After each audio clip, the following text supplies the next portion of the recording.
আসসালামু আলাইকুম। Specific relief অ্যাক্টের প্রথম ক্লাসে সবাইকে স্বাগত জানাচ্ছি। আশা করছি যে যেখান থেকেই আজকে ক্লাসটি দেখছেন বা দেখবেন সবাই অনেক ভালো আছেন, সুস্থ আছেন এবং অসীম ধৈর্য নিয়ে ক্লাসের সামনে বসেছেন বা ক্যামেরার সামনে বসেছেন আজকে ক্লাসটি দেখবার জন্য। আপনারা যারা এখনো লাইভে জয়েন করেনি একটু দ্রুত লাইভে জয়েন করে নেবেন আর আমাকে জানাবেন সবকিছু ক্লিয়ার কিনা, আমাকে প্রপারলি দেখা যাচ্ছে কিনা, কথাগুলো শোনা যাচ্ছে কিনা, আমার পেছনে বোর্ডের লেখাগুলো দেখা যাচ্ছে কিনা, এই বিষয়গুলো আমাকে একটু কনফার্ম করবেন।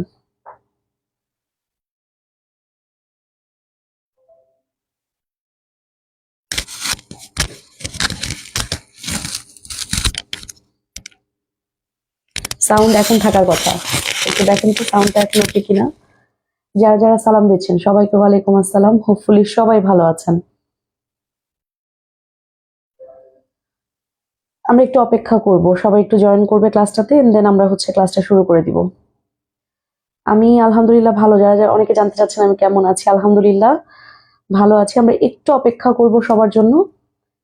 সবাই জয়েন করলে আমরা ক্লাসটা শুরু করব। সবকিছু ক্লিয়ার? হ্যাঁ, এখন ক্লিয়ার থাকার কথা। মোটামুটি অনেকেই জয়েন করে ফেলেছেন, স্টিল জয়েন করছেন। আমরা একটু অপেক্ষা করি, আরো কিছু মানুষ জয়েন করে ফেললে এরপরে আমরা ক্লাসটা শুরু করে দেব। মোটামুটি 213 জন জয়েন করেছেন। সবকিছু ক্লিয়ার? ওকে।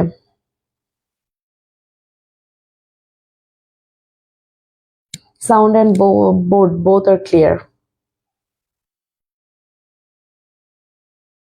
সবকিছু ঠিক আছে? ওকে। যারা যারা জিজ্ঞেস করছেন আমি কেমন আছি, আমি আলহামদুলিল্লাহ অনেক ভালো আছি। এখন তো আপনাদের সাথে আমার দেখা হচ্ছে, আমি এখন আরো ভালো আছি। আমার স্টুডেন্টদের সাথে দেখা হলে আমি সবসময় ভালো থাকি। আপনাদেরকে সময় দিতে পারলে, আপনাদের সাথে কিছুক্ষণ সময় স্পেন্ড করতে পারলে আমি সবসময় ভালো থাকি। এনিওয়ে, আমরা ক্লাসটা শুরু করে দিই। আজকে তো সুনির্দিষ্ট প্রতিকার আইনের প্রথম ক্লাস। আপনারা ইতোমধ্যে অবগত হয়েছেন যে আপনাদের বার কাউন্সিল প্রিলিমিনারি পরীক্ষা যদি কোথাও কোনো সমস্যা না হয়, সবকিছু ঠিকঠাক থাকে, সেক্ষেত্রে হয়তো 25শে এপ্রিল পরীক্ষাটা হবে। সময় কিন্তু আর খুব বেশি নাই, খুব বেশি সময় আসলে নাই, অল্প কিছুদিনই আছে বলা যায়। তারপরে আমি বলবো যে আজকে তো আপনার ফেব্রুয়ারির 14 তারিখ, 13 তারিখ, সেটা চিন্তা করলেও আপনার প্রায় 2 মাসের মতো, 2 মাসেরও কিছু বেশি সময় আপনারা কিন্তু সময় পাচ্ছেন। এই 2 মাস সময়কে যদি প্রপার ওয়েতে কাজে লাগানো যায়, আমার কাছে মনে হয় যে আপনি যে স্বপ্নের জন্য এতদিন ধরে অপেক্ষা করছেন এই স্বপ্নটা পূরণ করা সম্ভব। এবং শুধু সম্ভব না, বেশ ভালো রকমেই সম্ভব আসলে। অনেকে আমাকে চেনেন, অনেকের সাথে এর আগে আমার বিভিন্ন ক্লাসে, বিভিন্ন ভিডিওতে দেখা হয়েছে। তারপরেও আরেকবার আমার পরিচয়টা দিই। আমি কাজী নুসরাত, বাংলাদেশ জুডিশিয়াল সার্ভিস কমিশনের সহকারী জজ হিসেবে কর্মরত আছি। এর বাইরে আমার আরেকটা পরিচয় ছিল, যেটা এখন আর দেয়া যায় না। সেটা আমি অ্যাডভোকেট হিসেবে ঢাকা বারে এনরোলড ছিলাম। অর্থাৎ আমি আগে অ্যাডভোকেট হিসেবে এনরোলড ছিলাম, এরপরে বাংলাদেশ জুডিশিয়াল সার্ভিস কমিশনে যোগদান করি। কিন্তু অ্যাডভোকেট হিসেবে আমার কাজের অভিজ্ঞতা খুব একটা নাই, কারণ আমার এনরোলমেন্টের পরপরই আমার জুডিশিয়ারিতে কনফার্মেশন আসে, জব কনফার্ম হয়। সো সেই জায়গা থেকে আমার আসলে খুব একটা অ্যাডভোকেসি করা হয় নাই। তবে হ্যাঁ, আপনাদেরকে পড়ানোর খুব অভ্যাস আছে আমার। আমি অনেক দিন থেকে আপনাদেরকে পড়াচ্ছি, দীর্ঘ প্রায় 1 বছরেরও বেশি সময় ধরে আমার এক্সপেরিয়েন্স। আপনাদেরকে পড়াচ্ছি, জুডিশিয়ারিতে আমি রেগুলার ক্লাস নিচ্ছি। আমাকে অনেকে চেনেন, জানেন। যারা চেনেন না তাদের সাথে আজকে পরিচয় হবে, আরো অনেক কথা হবে আপনাদের সাথে। সর্বমোট 3টা ক্লাস আমি নিব। স্পেসিফিক রিলিফ অ্যাক্টের 3টা ক্লাস হবে, আজকে একটা হবে, এরপর আরো 2টা ক্লাস হবে। আমরা চেষ্টা করব এই 3টা ক্লাসে সুনির্দিষ্ট প্রতিকার আইনের উপরে যেই যেই জায়গা থেকে আপনার পরীক্ষায় প্রশ্ন আসতে পারে বা যেই যেই জায়গাগুলো পরীক্ষার হলে আপনাকে কনফিউজড করে তুলবে, সেই জায়গাগুলো নিয়ে আপনার সাথে আলোচনা করার জন্য। বই সবার কাছেই আছে, থাকে, বই আমরা দেখি, কিন্তু কয়েকটা ধারা বা কয়েকটা জিনিস যদি আমি না বুঝি, সেক্ষেত্রে পরীক্ষার হলে কিন্তু খুব সুন্দর মতো ক্লাস করাটা সম্ভব হয় না। লিপি আক্তার, আপনার ক্লাসের অপেক্ষায় ছিলাম। সাক্ষ্য আইনের রিটার্নের একটা ক্লাস নিয়ে আর আসেননি। আমি ভীষণ অসুস্থ ছিলাম লিপি, তখন ভীষণ অসুস্থ ছিলাম।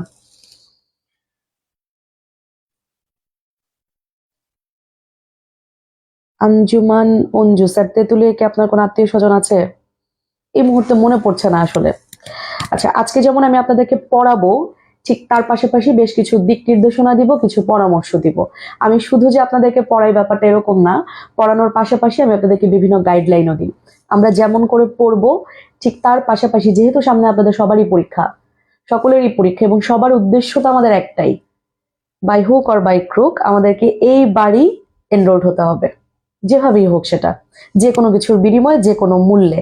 মূল্যটা কি? মূল্যটা হচ্ছে আপনার সততা, মূল্যটা হচ্ছে আপনার কঠোর পরিশ্রম, আপনার নিয়মানুবর্তিতা। স্পেসিফিক রিলিফ অ্যাক্ট, এই আইনটা খুব ছোট একটা আইন, মোটামুটি 57টা ধারার একটা আইন, একেবারেই ছোট, কিন্তু আইনটা ভীষণ গুরুত্বপূর্ণ। আপনি পরীক্ষার জন্য যেমন এই আইনটার ইম্পর্টেন্স পাবেন, ঠিক একইভাবে আপনি যখন প্র্যাকটিক্যাল ফিল্ডে প্র্যাকটিস করতে যাবেন, অ্যাজ অ্যান অ্যাডভোকেট, যখন আপনি আপনার ক্যারিয়ার শুরু করতে যাবেন, দেখবেন এই আইনটার প্রচুর ইউজেস হয়। বিশেষত এই সুনির্দিষ্ট প্রতিকার আইনের সেকশন 8, সেকশন 9, ওইদিকে সেকশন 54, 55, অর্থাৎ ইনজাংশন চাওয়া, স্থাবর সম্পত্তির দখল উদ্ধার, সত্ত্বসহ দখল পুনরুদ্ধার, এই ধারাগুলো, বা সেকশন 42-তে আমরা যখন ডিক্লারেশন সুট দেখি, ঘোষণামূলক মোকদ্দমা, এগুলো খুব আসে, বা আপনি দেখবেন এটা প্র্যাকটিক্যাল ফিল্ডে কাজ করতে যাওয়ার সময়। সেক্ষেত্রে আপনি যদি জিনিসটা না বুঝে শুধুমাত্র মুখস্থ করে পরীক্ষার হলে চলে গেলেন, হয়তো বা পরীক্ষায় আপনি পাশ করে যাবেন, পরীক্ষায় পাশ ঠিকই করে যাবেন, কিন্তু এটার জন্য ইন দা লং রান আপনাকে সাফারার হতে হবে। তো যেহেতু কষ্ট করে আইনটা পড়বেনই, যেহেতু কষ্ট করে আইনটা মেমোরাইজ করবেন, পরীক্ষার হলে লিখবেন, তাহলে একটু কষ্ট করে আইনটা বুঝে তারপর পড়েন। এতে আপনার দুই দিক থেকে বেনিফিটেড হবেন, আইনটা মনে থাকবে ভালো, এবং যখন পরবর্তীতে অ্যাডভোকেট হিসেবে এনরোল্ড হওয়ার পরবর্তীতে যখন প্র্যাকটিস করতে যাবেন, তখন আপনি অন্যান্যদের থেকে অনেকাংশে এগিয়ে থাকবেন। এই আইনটা থেকে আপনাদের বার কাউন্সিলের প্রিলি পরীক্ষাতে 10 নাম্বার কভার করে। 10 নাম্বার কিন্তু একেবারে কম না। আমাদের 100 নাম্বারের পরীক্ষার মধ্যে 10 নাম্বার এই ছোট্ট একটা আইন থেকে আসে। এবং আপনি যদি একটু টেকনিক্যাল ওয়েতে পড়াশোনা করেন, এখানে 10-এ 7, 8, 9 পর্যন্ত নাম্বার তোলা যায়। 10-এ 10 তো তোলা যায় না, কারণ হচ্ছে পরীক্ষার হলে মাথা এমনি গরম থাকে, 1 নাম্বার এমনি চলে যায় আমাদের কাছ থেকে। কিন্তু আমি হলফ করে বলতে পারি যে যদি কেউ খুব টেকনিক্যাল ওয়েতে এবং সিনসিয়ারলি এই আইনটা অধ্যয়ন করেন, সেক্ষেত্রে আপনি খুব সুন্দর মতোই 8 থেকে 9 নাম্বার পর্যন্ত তুলতে পারবেন। সেম কথা রিটেনেও প্রযোজ্য। রিটেনেও যদি আপনি আইনটা একটু বুঝে উত্তর করার চেষ্টা করেন, আপনি দেখবেন আপনি বেশ ভালো একটা নাম্বার এখান থেকে নিয়ে আসতে পারবেন। সিপিসি যেমন আমাদেরকে অনেক পড়তে হয়, পেনাল, সিআরপিসি, এগুলো অনেক বড় আইন, কিন্তু সেই তুলনায় সুনির্দিষ্ট প্রতিকার আইনটা ছোট, কিন্তু এটার ইম্পর্টেন্স অনেক বেশি। আমরা আজকের ক্লাসে মোটামুটি চেষ্টা করব সেকশন 1 থেকে শুরু করে একেবারে সেকশন 20 পর্যন্ত কভার করার জন্য। এবং এটা পড়তে গিয়ে আমরা দেখব যে এই সেকশনগুলোর মধ্যে প্রিলিতে কিভাবে প্রশ্ন করে আপনার, এই সেকশনগুলোর মধ্য থেকে রিটেনে কি ধরনের প্রশ্ন করে আপনার, সেটা নিয়ে আমরা আলোচনা করব। অ্যান্ড মোস্ট ইম্পর্টেন্টলি, আপনি এই সময়টাতে নিজের মানসিক স্থিরতা বা কেমন করে নিজেকে ধরে রাখবেন, কেমন করে 2টা মাস সময় অতিবাহিত করবেন, সেটা নিয়ে আমি একটু কথা বলবো। এই সুনির্দিষ্ট প্রতিকার আইনটা আমি কিছুটা বোর্ডে লিখেছি, এটা 1877 সালের একটা আইন। আচ্ছা, আপনাদের প্রশ্ন হতে পারে যে এই আইনটা আমি নোট করব কিনা। আমার কাছে মনে হয় আপনাদের সবার সামনে যদি প্রিলি মাস্টার বইটা থাকে, বা আপনাদের রিটেন মাস্টার যেটা, লিখিত মাস্টার যেটা, সেই বইটা যদি থাকে, আপনি পরবর্তীতে বইটা দেখলেই বুঝবেন। আপাতত আপনার নোট করার থেকেও বেশি জরুরি হচ্ছে আমার ক্লাসে মনোযোগ দেওয়া। আরেকটা জিনিস আপনাকে বলে দিই, এই আইনটা থেকে কি পড়বেন, কতটুকু পড়বেন, কোন সেকশনের কোন উদাহরণটা আপনি পড়বেন, এটা আমার উপরে ছেড়ে দেন। আপনার সোফার কাজ হচ্ছে ক্লাসটা মনোযোগ দিয়ে শোনা, এবং আমি ক্লাসে যা পড়াবো এটা পরবর্তীতে প্র্যাকটিস করা। আপনি এইটুকু নিশ্চিত থাকেন, আমি যা পড়াবো ইনশাল্লাহ এর বাইরে থেকে পরীক্ষায় কোনো কিছু আসবে না। 57টা সেকশনের পুরোটাই আমরা কভার করতে যাব না, কারণ আমাদের আসলে এখন সময় অল্প, তো 2টা মাস সময় আমাদের হাতে আছে। টেকনিক্যালি আপনি যদি সামনে আগাতে না পারেন, আমাদের কিন্তু পিছিয়ে পড়ার একটা সম্ভাবনা থাকে। সুতরাং আমরা ওই সেকশনগুলোই কভার করব যেটার গুরুত্ব সব থেকে বেশি, এবং আপনার পরীক্ষায় ইতিপূর্বে প্রশ্ন এসেছে, ইনশাল্লাহ এবারেও আসবে। তো প্রথমে আমরা শুরু করি হচ্ছে সুনির্দিষ্ট প্রতিকার আইনটা কত সালের আইন। এটা 1877 সালের আইন। এটা কার্যকর হয় 1 মে 1877 সালে, এবং এটা 1877 সালের 1 নাম্বার আইন। এই আইনটার প্রকৃতি কেমন? এটা হচ্ছে অনেকটা প্রতিকারমূলক আইন, অথবা সাবস্টেন্টিভ বা তত্ত্বগত ল। অর্থাৎ এই আইনটা আপনাকে বিভিন্ন তত্ত্ব বলে দেয়। আইনটাই শুধুমাত্র বলে দিচ্ছে, বা কি কি প্রতিকার আপনি পাবেন সেই প্রতিকারটা বলে দিচ্ছে, আপনাকে কোনো পদ্ধতি বলে না। অর্থাৎ কেমন করে আপনি এটাকে আদায় করবেন, আপনার প্রসিডিওরটা কি হবে, কোন স্টেজের পরে আপনি কোন স্টেজে যাবেন, এই ধরনের কোনো প্রসিডিওর এই আইনটাতে আলোচনা করা নেই। বরং আপনি কি কি রিলিফ পাবেন। আপনি একটা সমস্যায় পড়েছেন, কারোর সাথে চুক্তি করলেন, চুক্তিটা ভঙ্গ হলো, এই চুক্তি ভঙ্গের ফলে আপনি এখন কি করবেন, কি পেতে পারেন, আদালত আপনাকে কি ধরনের রিলিফ দিচ্ছে, আইনের আশ্রয় নেওয়ার ফলে আপনি আসলে কি কি জায়গা থেকে আপনি আপনার প্রতিকারটা পাচ্ছেন, মূলত সেই প্রতিকারগুলো নিয়ে এই আইনটা আলোচনা করে। কিন্তু কেমন করে এই প্রতিকারটা আপনি আদায় করবেন, what will be the procedure, এই প্রসিডিওর নিয়ে এই আইনে কিছু বলা নেই। এই জন্যই আইনটাকে আমরা বলি, আইনটা হচ্ছে আপনার তত্ত্বগত আইন বা প্রতিকারমূলক আইন, শুধুমাত্র আপনাকে প্রতিকারটা বলে দেয়। এখন এই জায়গা থেকে পরীক্ষায় কি প্রশ্ন আসে? হ্যাঁ, আসতে পারে। আপনাকে জিজ্ঞেস করতে পারে সুনির্দিষ্ট প্রতিকার আইনটা 1877 সালের কত তারিখে কার্যকর হয়। পরীক্ষায় প্রশ্ন হতে পারে এই স্পেসিফিক রিলিফ অ্যাক্ট 1877 সালের কত নাম্বার আইন। তাহলে আমরা বলবো এটা 1877 সালের 1 নাম্বার আইন। কার্যকর হয় কবে? 1 মে কার্যকর হয়। এই আইনটার প্রতিকার কিরকম বা এই আইনটার প্রকৃতি কিরকম, এটা আপনার হচ্ছে একটা সাবস্ট্যান্টিভ ল বা তত্ত্বগত আইন। শুধুমাত্র আপনাকে রিলিফটা বলে দিবে, প্রসিডিওরটা বলবে না। এবারে আসেন, এই যে আমরা জানলাম আইনটা আপনাকে রিলিফ বলে দিবে, এই আইনটা তাহলে আপনাকে কি কি রিলিফ দিবে বা কত ধরনের প্রতিকার, এই যে জেনেছি প্রতিকারমূলক একটা আইন, কত ধরনের প্রতিকার আপনাকে আসলে এই আইনটা দেয়। মোটামুটি সুনির্দিষ্ট প্রতিকার আইন পুরোটা যদি আমরা অধ্যয়ন করি, আমরা দেখতে পাই এই আইনটা হচ্ছে 6 ধরনের রিলিফ আপনাকে দিয়ে থাকে। 6টা ক্যাটাগরি আছে, এই 6টা ক্যাটাগরিতে স্পেসিফিক রিলিফ অ্যাক্ট আপনাকে রিলিফ দিয়ে থাকে। তাহলে আমরা একটু 6টা ক্যাটাগরি দেখে আসি, কি কি সেই 6টা ক্যাটাগরি। এর মধ্যে প্রথম যেটা আছে সেটা হচ্ছে সম্পত্তির দখল পুনরুদ্ধার।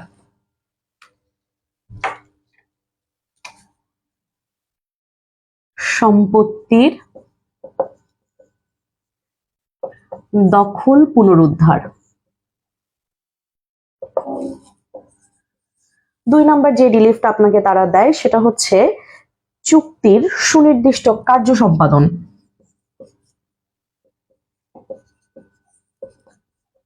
চুক্তির সুনির্দিষ্ট কার্য সম্পাদন।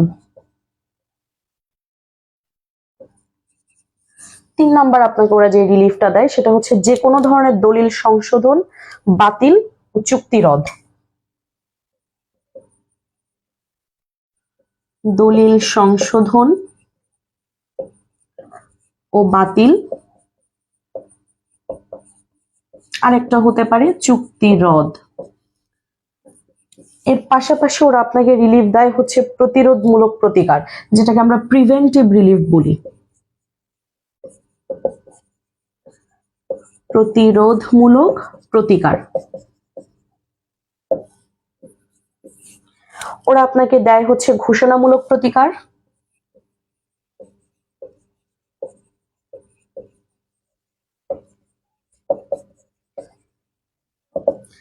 আর আপনাকে লাস্টলি যেটা দেয় সেটা হচ্ছে রিসিভার নিয়োগ।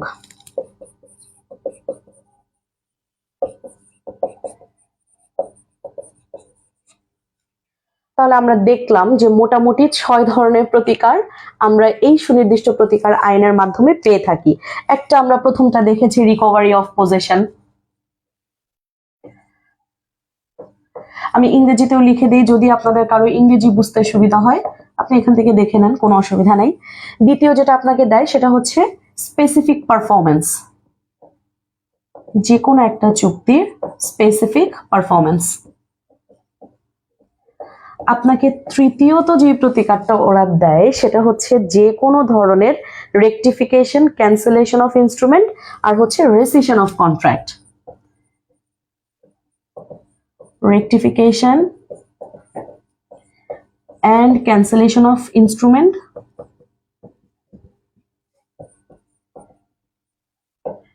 আরেকটা জিনিস যেটা দেয় সেটা হচ্ছে রেসিশন অফ কন্ট্রাক্ট। আমি সংক্ষেপে রেসিশন লিখে দিলাম। এরপরে আপনাকে ওরা যেটা দেয় সেটা হচ্ছে প্রিভেন্টিভ রিলিফ।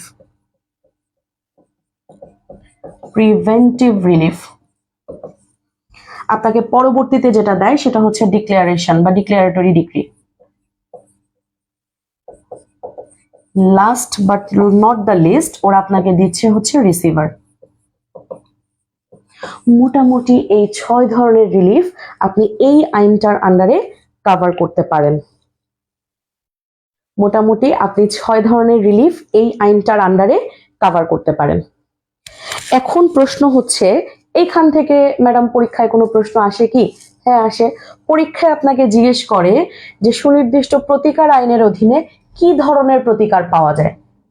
আপনাকে রিটেনে সাধারণত এই প্রশ্নগুলো করে যে সুনির্দিষ্ট প্রতিকার আইনের অধীনে কি ধরনের প্রতিকার পাওয়া যায়। এটা একটা প্রশ্ন আসে আপনার পরীক্ষায়। যদি রিটেনে প্রশ্ন আসে কি ধরনের প্রতিকার পাওয়া যায়, আপনি খুব সুন্দর করে লিখে দিবেন স্পেসিফিক রিলিফ অ্যাক্টের অধীনে মোটামুটি আমরা 6 ধরনের প্রতিকার পাই। কোন কোন 6 ধরনের? এই 6 ধরনের প্রতিকার আমরা পেয়ে থাকি। এখন প্রশ্ন হচ্ছে, এই যে 6 ধরনের প্রতিকার আইন আপনাকে দিচ্ছে, প্রতিকারটা আপনি ক্লেম করেন কার মাধ্যমে? আদালতের মাধ্যমে। আপনার কোনো রাইটস যদি ভায়োলেট হয়, আপনি যদি কোথাও থেকে অ্যাগ্রিভড হন, আপনি কোর্টের কাছে যান, গিয়ে বলেন যে আমার এখান থেকে কোনো একটা সমস্যা হচ্ছে, আমাকে রিলিফ দেন।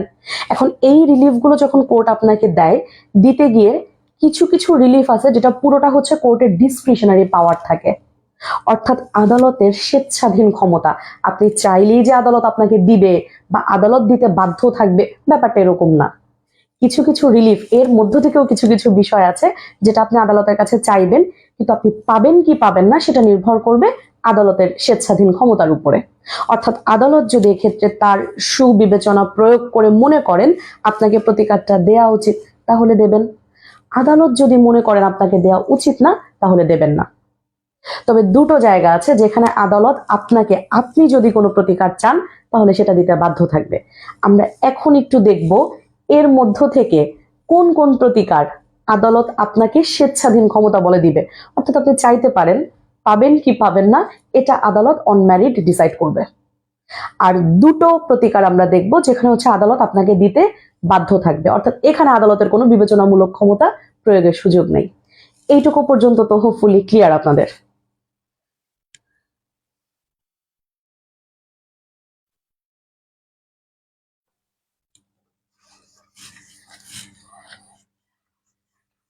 আচ্ছা, কোনটা কোন ধারায় আছে?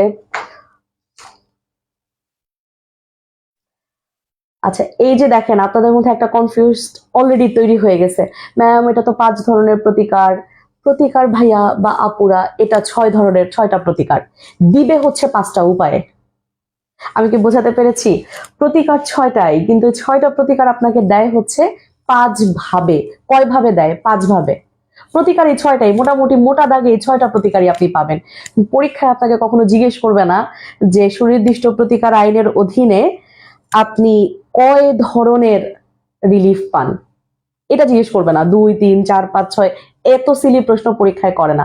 পরীক্ষায় আপনাকে রিটেনে জিজ্ঞেস করে সুনির্দিষ্ট প্রতিকার আইনের অধীনে কি কি প্রতিকার আপনি পান, তখন আপনাকে এই প্রতিকারগুলো লিখতে হয়। আপনারা যেটা নিয়ে কনফিউজড হচ্ছেন, যেটা 5 নাকি 6, 5 ভাবে দেওয়া যায়, যেটা আমরা একটু পরে জানবো। আমরা যখন সেকশন 5 পড়বো তখন আমরা জানবো। আমরা মূল আইনের সেকশন এখনো যাই নাই, আমরা মোটা দাগে আলোচনা করতেছি এই আইনটা থেকে আপনি কি পাবেন, কি আপনাকে এই আইনটা অফার করতেছে, আমরা অফারিংসটা দেখতেছি আইনের কাছ থেকে।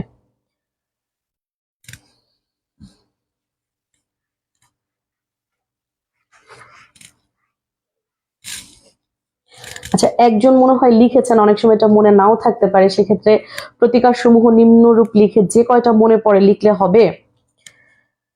আচ্ছা, মনে মুশফিকা রশিদের প্রশ্ন, এটা মুশফিকা রশিদ, মনে থাকতে হবে। আমার ক্লাস করবার পরে যদি বলেন যে ম্যাম মনে থাকে না, এটা আমার জন্য দুঃখজনক। মনে থাকবে। সুনির্দিষ্ট প্রতিকার আইন আপনাকে দিবে সম্পত্তির দখল পুনরুদ্ধার করে দিবে। সুনির্দিষ্ট প্রতিকার আইন হচ্ছে আপনাকে রিসিভার নিয়োগ করে দিবে। সুনির্দিষ্ট প্রতিকার আইন আপনাকে প্রতিরোধমূলক প্রতিকার দিবে। যে কোনো দলিল সেটা সংশোধন করতে পারে, বাতিল করতে পারে, চুক্তি রদ করতে পারে। এটা আমরা মুখে মুখে এতবার বলবো যে আপনার একটা সময় এটা মনে থাকবে। আপনি নিজেই বলবেন at the end of your 3rd class, আপনি নিজেই বলবেন ম্যাম এখন আমার সব মনে থাকতেছে। সুতরাং আগে থেকে হোপলেস হওয়া যাবে না, সব আপনার মনে থাকবে। আপনি ক্লাস করছেন, আপনি প্র্যাকটিস করবেন, আপনি নিয়মিত পরীক্ষা দিবেন, মনে না থাকার কোনো কারণই নাই। মনে থাকবে ইনশাল্লাহ। All you have to do just be attentive on the class, আর কিছু লাগবে না, বাকিটা আমরা দেখে নিব। আচ্ছা, এখন আমরা একটু দেখি আদালত স্বেচ্ছাধীন ক্ষমতা বলে কি কি কাজ করতে পারে বা কোন কোন রিলিফ গুলো আদালত তার স্বেচ্ছাধীন ক্ষমতা বলে দেয়।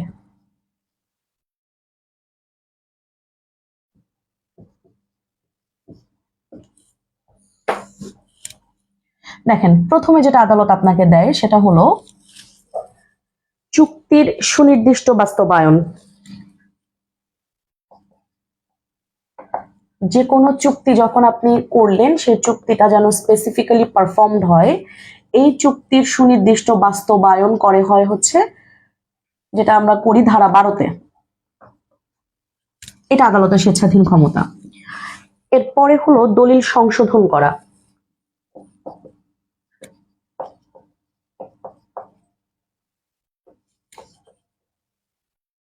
ধারা 31। দেন ধরেন চুক্তি রদ করা।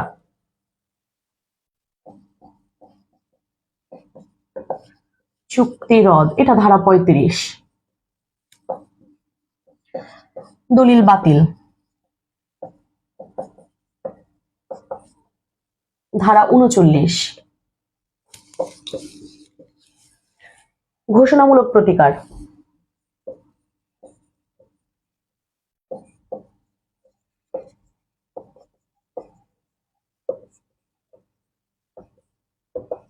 ধারা 42।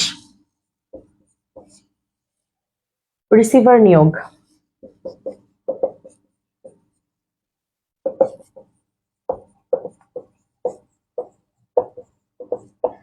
ধারা 44 এবং প্রতিরোধমূলক প্রতিকার।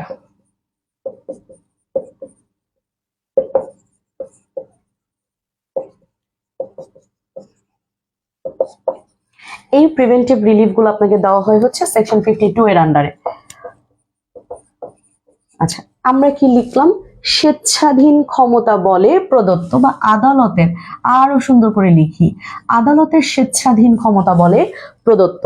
অর্থাৎ এই যে রিলিফ গুলো আমরা দেখলাম, এই যে রিলিফ গুলো আমরা দেখলাম, চুক্তি সুনির্দিষ্ট বাস্তবায়ন করা, কেমন ব্যাপারগুলো কেমন আসলে? ধরেন আপনি আমার সাথে একটা চুক্তি করেছেন যে কোনো একটা বিষয় নিয়ে, কোনো পণ্য কেনা বেচা হতে পারে, স্থাবর সম্পত্তি ক্রয় বিক্রয় হতে পারে, কোন একটা প্রোডাক্ট ডেলিভারি হতে পারে।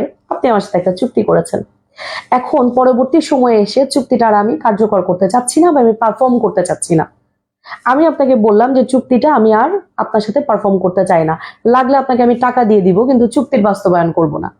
আপনি এসে আমাকে বলছেন যে না, আমার এই চুক্তিটা স্পেসিফিক্যালি পারফর্মড হতে হবে, এবং এই চুক্তিটা যেন স্পেসিফিক্যালি পারফর্ম হয়, এজন্য আপনি সুনির্দিষ্ট প্রতিকার আইনের 12 ধারার অধীনে একটা মামলা দায়ের করলেন। এখন দায়ের করার সাথে সাথে কি আদালত আপনাকে রিলিফটা দিয়ে দিবে? উত্তরটা হচ্ছে না। এটা আদালতের পুরোপুরি স্বেচ্ছাধীন ক্ষমতা বা বিবেচনামূলক ক্ষমতা। আদালতের স্বেচ্ছাধীন ক্ষমতা মানে আসলে আদালত তো হুইমসিক্যাল কোনো ডিসিশন নেয় না, অবশ্যই সে তার সুবিবেচনা প্রয়োগ করেই একটা সিদ্ধান্ত নেয়। তো সেক্ষেত্রে আদালত যদি তার সুবিবেচনা প্রয়োগ করার মাধ্যমে দেখেন যে আপনাকে রিলিফটা দেয়া যায়, তাহলে উনি দিবেন। যদি আদালত দেখেন যে দেয়া যায় না, সেক্ষেত্রে দিবেন না। কোন কোন ক্ষেত্রে আপনি চাইলেই আপনাকে রিলিফ দিবে না, বরং আদালত তার স্বেচ্ছাধীন ক্ষমতা প্রয়োগ করে, এই গ্রাউন্ডগুলো হচ্ছে চুক্তির সুনির্দিষ্ট বাস্তবায়ন, দলিল সংশোধন, চুক্তি রদ, দলিল বাতিল, ঘোষণামূলক প্রতিকার, রিসিভার নিয়োগ, প্রতিরোধমূলক প্রতিকার। প্রতিরোধমূলক প্রতিকারের মধ্যে বিভিন্ন ধরনের ইনজাংশন থাকে, টেম্পোরারি ইনজাংশন থাকে, পারপেচুয়াল ইনজাংশন থাকে। অর্থাৎ আপনি কোর্টের কাছে গিয়ে একটা টেম্পোরারি ইনজাংশনের অ্যাপ্লাই করলেন যে আমার জমিতে আমার পার্শ্ববর্তী প্রতিবেশী এসে ঝামেলা করছে, বিজ্ঞ আদালতের নিকট আমি একটা টেম্পোরারি ইনজাংশন চাচ্ছি। চাইলেই যে পাবেন ব্যাপারটা এরকম না। আদালত আপনার সবকিছু বিবেচনা করবেন, আপনার ডকুমেন্টস দেখবেন, এভরিথিং। যদি আদালতের কাছে মনে হয় আপনি পান, আপনাকে দেবেন, মনে না হলে আদালত আপনাকে দেবেন না। অর্থাৎ আদেশটা আপনাকে দিতেও পারে, আদেশটা আপনাকে নাও দিতে পারে, পুরোটা আদালতের ডিসক্রিশন। দুইটা গ্রাউন্ড আছে যে ক্ষেত্রে আপনি যদি কোনো রিলিফ আদালতের কাছে চান, আদালত সেই রিলিফটা আপনাকে দিতে বাধ্য থাকেন। যদি আপনার গ্রাউন্ডস সঠিক থাকে, আদালত আপনাকে রিলিফটা দিতে বাধ্য থাকবেন। সেই দুইটা গ্রাউন্ড কোনটা? তাহলে আমরা নিচে লিখি স্বেচ্ছাধীন ক্ষমতা নয়, অথবা ডান পাশে লিখে আপনার বুঝতে সুবিধা হবে। খেয়াল করি,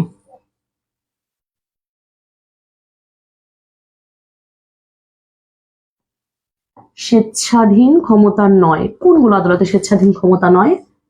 একটা হচ্ছে স্থাবর সম্পত্তি পুনরুদ্ধার, স্থাবর সম্পত্তি পুনরুদ্ধার সংক্ষেপে লিখলাম, যেটা আপনার দেওয়া হয় হচ্ছে ধারা 8-এর অধীনে। আরেকটা হচ্ছে স্থাবর সম্পত্তির দখল পুনরুদ্ধার।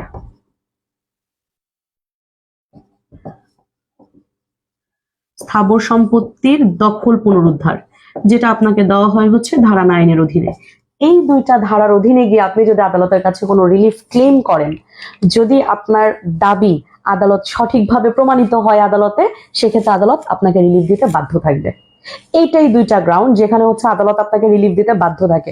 বাকি প্রত্যেকটা হচ্ছে আদালতের স্বেচ্ছাধীন ক্ষমতা, পুরোটাই আদালতের ডিসক্রিশনারি পাওয়ার। আদালত যদি ফিল করেন দিবেন দিবেন, যদি তার কাছে এটা রাইট মনে হয় উনি দিবেন, আদালত দিবেন, রাইট মনে না হলে দিবেন না। এই দুইটা গ্রাউন্ডে আপনি যদি সাকসেসফুলি আপনার ইয়েটা প্রুফ করতে পারেন, দিবেন, দিবেন, আপনাকে মাস্ট আদালত এটা দেন, শ্যাল মানে এখানে বলাই আছে শ্যাল প্রোভাইড দ্য রিলিফ। আর যদি আপনি প্রমাণ করতে ব্যর্থ হন তাহলে তো পাবেন না। এখন এই পর্যন্ত যদি ক্লিয়ার থাকে আলহামদুলিল্লাহ। আরেকটা জিনিস শুধু এখানে মনে রাখবেন, সুনির্দিষ্ট প্রতিকার যেটা, এই সুনির্দিষ্ট প্রতিকার, এই সুনির্দিষ্ট প্রতিকারটা চাওয়া হয় আসলে কোথায়? সুনির্দিষ্ট প্রতিকারটা চাওয়া হয় হচ্ছে দেওয়ানি মোকদ্দমায়, অর্থাৎ সিভিল সুটে আপনি এই রিলিফটা চাইবেন, ক্রিমিনাল সুটের নয়। এইটুকু মনে রাখবেন। এখান থেকে প্রিলিতে প্রশ্ন করে যে সুনির্দিষ্ট প্রতিকারটা চাওয়া হয় কোন ধরনের মোকদ্দমায়, অথবা এটাও জিজ্ঞেস করে কোন ধরনের মোকদ্দমার ক্ষেত্রে সুনির্দিষ্ট প্রতিকারটা দেওয়া হয়। উত্তরটা হচ্ছে দেওয়ানি প্রকৃতির মোকদ্দমায়। সিভিল সুটেই আপনি রিলিফটা পাবেন, অন্য কোথাও পাবেন না। এইটুকু পর্যন্ত কি ক্লিয়ার? এইটুকু পর্যন্ত কি ক্লিয়ার? আচ্ছা, ক্লিয়ার।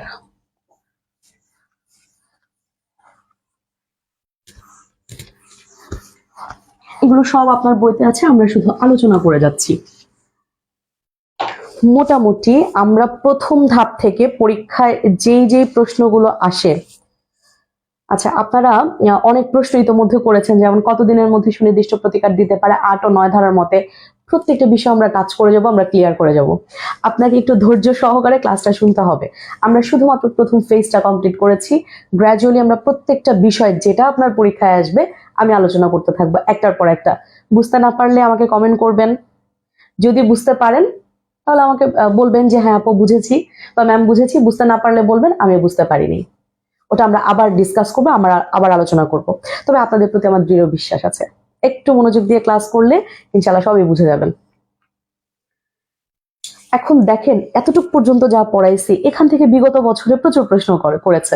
যেমন একটা প্রশ্ন এরকম এসেছে যে সুনির্দিষ্ট প্রতিকার আইন কত সালে প্রণীত হয়? এটা 2012 সালে অ্যাডভোকেটশিপ পরীক্ষায় এসেছে, সরাসরি ডিরেক্ট প্রশ্ন। সুনির্দিষ্ট প্রতিকার আইন কত সালে প্রণীত হয়? পরীক্ষায় প্রশ্ন এসেছে বাতিলযোগ্য দলিল বাতিলের ডিক্রি প্রদানের ক্ষেত্রে দেওয়ানি আদালতের ক্ষমতা কেমন? ওই যে আমরা পড়েছি যে দলিল বাতিল, এক্ষেত্রে দেওয়ানি আদালতের ক্ষমতাটা কেমন? অপশনে ছিল নির্দেশনামূলক, অবশ্যই করণীয়, স্বেচ্ছাধীন এবং বাধ্যতামূলক। আমরা তো জেনেছি শুধুমাত্র দুইটা ক্ষেত্রে আদালত স্বেচ্ছাধীন ক্ষমতা প্রয়োগ করে না, বাকি সকল ক্ষেত্রে আদালত তার স্বেচ্ছাধীন ক্ষমতা প্রয়োগ করে। তাহলে পরীক্ষায় এসেছে দলিল বাতিল, এটা কি ধরনের ক্ষমতা? স্বেচ্ছাধীন ক্ষমতা আদালতের। পরীক্ষায় প্রশ্ন এসেছে, এটা 8 BJS এর কোয়েশ্চেন বলতেছি, নিচের কোন ক্ষেত্রে দেওয়ানি আদালত তার বিবেচনামূলক ক্ষমতা প্রয়োগ করতে পারে না? কখন প্রয়োগ করতে পারে না? 4টা অপশন ছিল, ঘোষণামূলক মোকদ্দমা, অপশনে ছিল স্থায়ী নিষেধাজ্ঞা, অগ্রক্রয়, অপশনে ছিল দলিল সংশোধনের। এখন আমরা তো জানি যে স্থায়ী নিষেধাজ্ঞা, দলিল সংশোধন এবং ঘোষণামূলক মোকদ্দমা এর ক্ষেত্রে আদালত তার স্বেচ্ছাধীন ক্ষমতা প্রয়োগ করে। একটা অপশন আছে অগ্রক্রয়ের মোকদ্দমা, এখানে স্বেচ্ছাধীন ক্ষমতা প্রয়োগ করার সুযোগ নেই। আদালত এটা যদি রিলিফ ক্লেম করা হয় দিয়ে দিবে। যদিও অগ্রক্রয় আপনার এই আইনের অধীনে আসে না, স্টিল বাকি তিনটা যেহেতু এই আইনের কভার করতেছে এবং আমরা জানি এখানে স্বেচ্ছাধীন ক্ষমতা আদালত প্রয়োগ করে, তাহলে অপশন হবে লাস্টেরটা।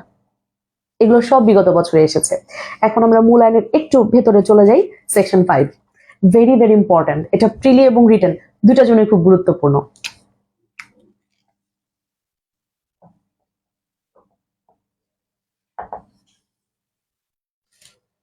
সুনির্দিষ্ট প্রতিকার কিভাবে দেওয়া হয় আমি একটু সংক্ষেপেই লিখি। প্রতিকার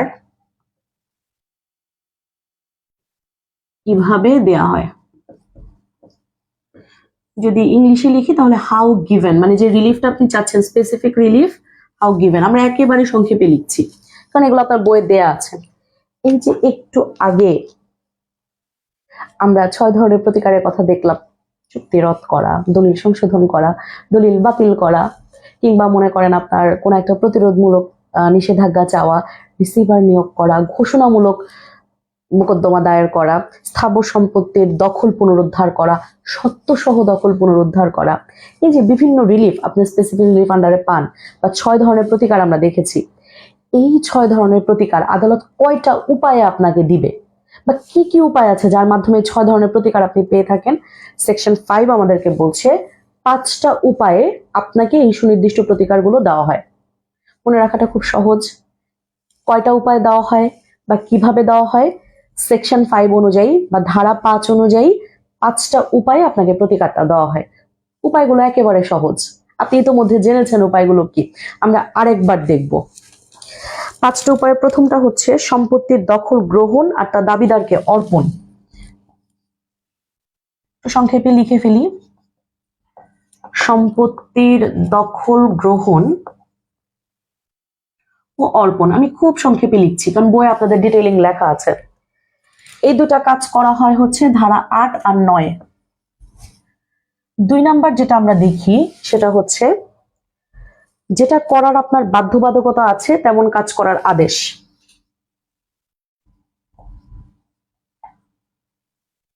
আমি আরো সংক্ষেপে লিখলে বাধ্যতামূলক কাজ করার আদেশ। কোথায় বলা আছে এই সংক্রান্ত বিষয়? বলা আছে হচ্ছে সেকশন 12 বা ধারা 12-তে। এরপরেটা যদি আমরা দেখি, যা না করার বিষয়ে বাধ্যবাধকতা আছে তেমন কাজ থেকে বিরত থাকা, তার মানে হচ্ছে প্রতিরোধমূলক, অথবা যা না করার আদেশ আছে বা না করার বাধ্যবাধকতা আছে। আরো সুন্দর করে লেখেন, যা না করার বাধ্যবাধকতা আছে তা থেকে বিরত থাকার আদেশ। কোথায় দেওয়া হয় এই ধরনের আদেশ? ওই যে আমরা প্রতিরোধমূলক প্রতিকার পড়েছি শুরুতেই, সেকশন 52 থেকে 57 এর মধ্যে মোটামুটি আপনি পাবেন। ধারা 52 থেকে ধারা 57, যে ইনজাংশন গুলো যখন আপনাকে দেওয়া হয়। 4 নাম্বার উপায়টা কি? 4 নাম্বার উপায়টা হচ্ছে পক্ষসমূহের অধিকার নির্ধারণ আর হচ্ছে ঘোষণা। অধিকার নির্ধারণ ও ঘোষণা, যেটা আপনি পাবেন হচ্ছে সেকশন 42, যে রিসিভার নিয়োগ। যেটা আরেকটা জিনিস আপনি যেটা পান সেটা হচ্ছে আপনার সেকশন 42 ডিক্লারেশন, যেটা আপনাকে দেয় ডিক্লারেটরি সুট বা ঘোষণামূলক মোকদ্দমা 42, ধারা 42-এর অধীনে যেটা আপনাকে দেয়। লাস্ট হচ্ছে একজন রিসিভার বা তত্ত্বাবধায়ক নিয়োগ করা হয়। খেয়াল করেন, এই রিসিভারটা নিয়োগ করা হয় হচ্ছে স্পেসিফিক রিলিফ অ্যাক্টের সেকশন 44, লিখিয়ে দিই, সেকশন 44 অফ এসআর আর অর্ডার 40 অফ সিপিসি। মোটামুটি দেওয়ানি সংক্রান্ত আইনের 2টা জায়গাতে আপনার রিসিভার নিয়োগ সংক্রান্ত বিধান পাওয়া যায়। একটা আপনার দেওয়ানি কার্যবিধির আদেশ 40 বা অর্ডার 40-তে বলা আছে এখানে রিসিভার সংক্রান্ত বিধান আছে। সুনির্দিষ্ট প্রতিকার আইনের সেকশন 44-এ আপনাকে রিসিভার নিয়োগ সংক্রান্ত বিধান আছে। ওই যে একটু আগে আমরা পড়েছিলাম না 6 ধরনের প্রতিকার আমরা পাই, এই 6 ধরনের প্রতিকার আপনাকে 5টা ভাবে আদালত দিয়ে থাকে। একটা আপনাকে সম্পত্তির দখলটা নিতে পারে, অর্থাৎ অবৈধভাবে আপনার সম্পত্তি আরেকজন নিয়ে গেল, তার কাছ থেকে সরকার সেটা আদালত সেটা গ্রহণ করবে এবং আপনাকে বুঝিয়ে দিতে পারে। মোটামুটি 8 এবং 9 ধারাতে এই রিলিফটা দেওয়া হয়। বাধ্যতামূলক কাজ করার আদেশ, যেটা করার ব্যাপারে আপনার বাধ্যবাধকতা আছে, যেমন চুক্তি সুনির্দিষ্ট কার্য সম্পাদন। কোন কোন কন্ট্রাক্টস গুলো আপনি স্পেসিফিক্যালি এনফোর্স করতে পারেন, আপনার করার জন্য বলা ছিল আপনি করবেন না, দুষ্টামি করতেছেন, তখন আদালত কি করে? সেকশন 12 এর অধীনে গিয়ে আপনাকে ফোর্স করে এটা স্পেসিফিক্যালি পারফর্ম করার জন্য। প্রতিরোধ বা যেটা না করার ব্যাপারে আপনার বাধ্যবাধকতা আছে সেটা থেকে আপনাকে বিরত করার জন্য আদেশ দিতে পারে। যেমন মনে করেন অন্যের জমিতে যদি লাল শাক লাগানো থাকে, সেখানে আপনি গিয়ে ওই জমির মধ্যে হাঁটাহাঁটি নাচানাচি করে ওই লাল শাক গাছগুলোকে মারতে পারবেন না, বা হচ্ছে ওই গাছগুলোকে ধ্বংস করতে পারবেন না। অন্যের কেউ যদি বাড়ি নির্মাণ করে সেই বাড়ির কোনো ক্ষতি সাধন বা অন্যের জমিতে অন্যের কোনো স্থাপনায় গিয়ে আপনি কোনো ঝামেলা করতে পারবেন না।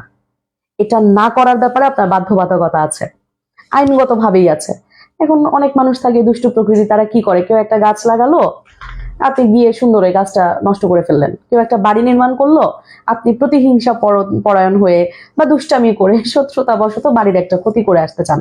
তখন আদালত আপনাকে এখান থেকে প্রতিরোধ করার জন্য সেকশন 52 থেকে 57-এ, যেখানে আমাদের বিভিন্ন ধরনের নিষেধাজ্ঞা নিয়ে বলা আছে, কখনো কখনো অস্থায়ী নিষেধাজ্ঞা হয়, কখনো সেটা স্থায়ী নিষেধাজ্ঞা হয়, কখনো বাধ্যতামূলক নিষেধাজ্ঞা আদালত দিয়ে দেয়, চিরস্থায়ী নিষেধাজ্ঞা দিয়ে দেয়। কি কি নিষেধাজ্ঞা কখন কোন সিচুয়েশনে দিবে, এটা সেকশন 52 থেকে 57 যখন আমরা পড়বো তখন জানবো। আরেকটা জিনিস হচ্ছে অধিকার নির্ধারণ করবে আর ঘোষণা করে দিবে। যেমন মনে করেন আমি মিনি ল স্কুলের একজন শিক্ষক, হঠাৎ করে মিনি ল স্কুল বলতেছে যে না, আমরা তো নুসরাত নামে কাউকে চিনিই না। আপনি কি, আপনি কোথেকে আসছেন, আপনাকে আমরা চিনি না। তো আমাকে এখান থেকে বের করে দিল, আমাকে চাকরিচ্যুত করলো, এবং আমি মনে করেন যে এটার জন্য ক্ষতিগ্রস্ত হয়েছি। আমি আদালতের কাছে গিয়ে বললাম যে আমি দীর্ঘদিন মিনি ল স্কুলের সাথে যুক্ত, তাদের শিক্ষক, আমি তাদের ক্লাস নিয়েছি এবং আমাকে স্টুডেন্টরা চেনে, তাদের সাথে আমার একটা চুক্তি আছে। হঠাৎ করে মিনি ল স্কুলে এসে বলছে আমাকে চেনে না। আদালত তখন আমার এই অধিকারটা নির্ধারণ করবে যে হ্যাঁ আসলে আমি ক্লাস নিয়েছি কিনা। আমি যদি প্রমাণ করতে পারি, আদালত অধিকারটা নির্ধারণ করবে এবং একটা ডিক্লেয়ারটরি ডিক্রি দিবে, অর্থাৎ আদালত ইটসেলফ ঘোষণা দিবে যে হ্যাঁ আপনি শিক্ষক, ঠিক আছে, এটা আমরাই ঘোষণা দিয়ে দিচ্ছি আপনি শিক্ষক। এই ধরনের ঘোষণামূলক ডিক্রিটা দেওয়া হয় হচ্ছে সেকশন 42 এর আন্ডারে। আরেকটা জিনিস হচ্ছে রিসিভার বা তত্ত্বাবধায়ক নিয়োগ করা হয়। আপনার জমি নিয়ে বিরোধ হচ্ছে, জমিটা এরকম এভাবেই পড়ে আছে, খালি পড়ে আছে, ওই জমিকে তত্ত্বাবধান করার জন্য, দেখভাল করার জন্য আদালত থেকে অনেক সময় একটা রিসিভার নিয়োগ করা হয়, যে হচ্ছে সেই জমির ব্যাপারে প্রায়োগিকভাবে একটা দেখাশোনা করে এবং আদালতকে একটা রিপোর্ট দেয়। কোথায় দেওয়া হয় রিসিভার নিয়োগটা? যদি স্পেসিফিক রিলিফ অ্যাক্টে আসি তাহলে সেকশন 44-এ দেওয়া হয়, আর দেওয়ানি কার্যবিধির আদেশ 40 এই সংক্রান্ত বিষয়ে আলোচনা করা আছে। এখান থেকে পরীক্ষায় প্রশ্ন করে যে প্রতিকার, সুনির্দিষ্ট প্রতিকার কয় ভাবে দেওয়া যায়? সুনির্দিষ্ট প্রতিকার 5 ভাবে দেওয়া যায়। আপনি যে বিভিন্ন ধরনের প্রতিকার ক্লেম করেন স্পেসিফিক রিলিফ অ্যাক্টের আন্ডারে, এই রিলিফ গুলো আপনাকে এই 5টা ভাবে আদালত দিয়ে থাকে। তাহলে এই পর্যন্ত ক্লিয়ার।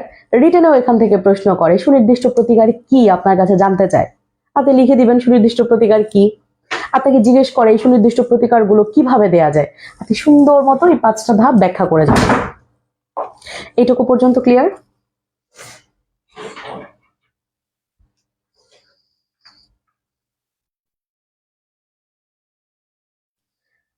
ক্লিয়ার হলে একটু জানাই দিবেন যে ক্লিয়ার।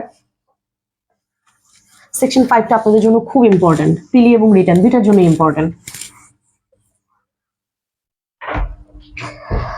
সেকশন 7 আমাদেরকে কি বলে? সেকশন 7 আমাদেরকে বলছে দণ্ডমূলক আইন কার্যকর করার জন্য সুনির্দিষ্ট প্রতিকার দেয়া হয় না। ওই যে আমরা শুরুতেই একটা জিনিস পড়লাম যে স্পেসিফিক রিলিফটা দেয়াই হয় আপনার হচ্ছে সকল দেওয়ানি মোকদ্দমাতে। তো সিভিল রিলেটেড আপনার যত ল আছে, সেই সিভিল রিলেটেড লতে আপনার এই রিলিফগুলো আপনাকে দেওয়া হয়। আপনি যদি মনে করেন যে আমার ক্রাইম রিলেটেড কোনো কিছু বা এই ধরনের কোনো প্রতিকার আমি পাবো, ফৌজদারি প্রকৃতির কোনো প্রতিকার আমি এই আইনের মাধ্যমে পাবো না, তাহলে পাবেন না। শুধুমাত্র দেওয়ানি মোকদ্দমায় এই প্রতিকারটা আপনাকে দেওয়া হয়। আচ্ছা, এবার আমরা পড়বো হচ্ছে সেকশন 8। সেকশন 7টা পিলির জন্য ইম্পর্টেন্ট, এখান থেকে রিটেনে প্রশ্ন হয় না। সেকশন 8 এবং section 9 of specific relief act very very important, পরীক্ষার জন্য ইম্পর্টেন্ট, প্রচুর প্রশ্ন এসেছে এখান থেকে, এবং প্রায়োগিক দিক থেকেও এটার গুরুত্ব অপরিসীম। আমরা একটু পাশাপাশি বোঝার চেষ্টা করব সেকশন 8টা কি, এখানে কি করা হয়, এর পাশে বোঝার চেষ্টা করব সেকশন 9টা কি। দুইটাই স্থাবর সম্পত্তি দখল পুনরুদ্ধার, দুটোতেই হচ্ছে আপনার এখানে স্থাবর সম্পত্তি নিয়ে আলোচনা করা আছে, অর্থাৎ ইমুভেবল প্রপার্টি। এই ইমুভেবল প্রপার্টি থেকে আপনাকে দখল বুঝায় দেওয়ার জন্য দুইটা সেকশন আপনার জন্য প্রযোজ্য। প্রশ্ন হচ্ছে কখন আমি সেকশন 8 এর অধীনে যাব, কখন আমি সেকশন 9 এর অধীনে যাব। আমরা একটু সেকশন 8টা দেখি, খুব সহজ, ধারা দুটো খুব সহজ। আপনাকে যেটা করতে হবে সেটা হচ্ছে একটু মনোযোগ দিয়ে শুনতে হবে। আর এখান থেকে প্রিলিতেও প্রশ্ন আসে, রিটেনেও প্রশ্ন আসে। আমাকে একটু কমেন্ট করে জানাবেন যে সোফার যতটুকু বুঝিয়েছি বুঝতে পেরেছেন কিনা।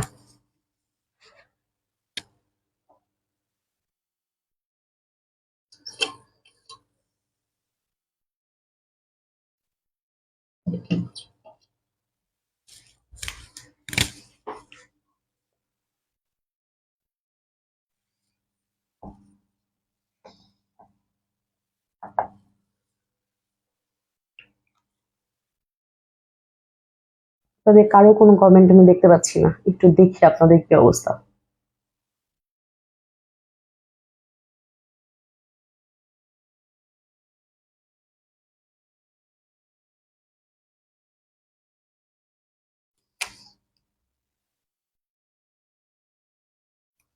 একদম ক্লিয়ার। আচ্ছা ঠিক আছে, যাক আলহামদুলিল্লাহ, আপনারা বুঝতে পারলেই আমি সার্থক। ধারা 8-এ বলছে সুনির্দিষ্ট স্থাবর সম্পত্তি পুনরুদ্ধার।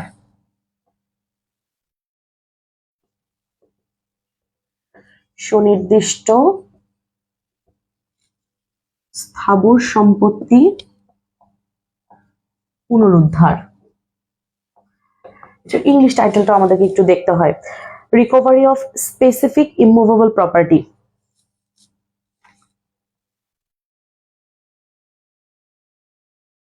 রিকভারি অফ স্পেসিফিক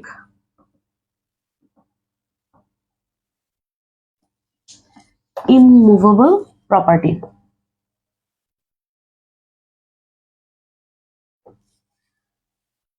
বিষয়টা কি আসলে?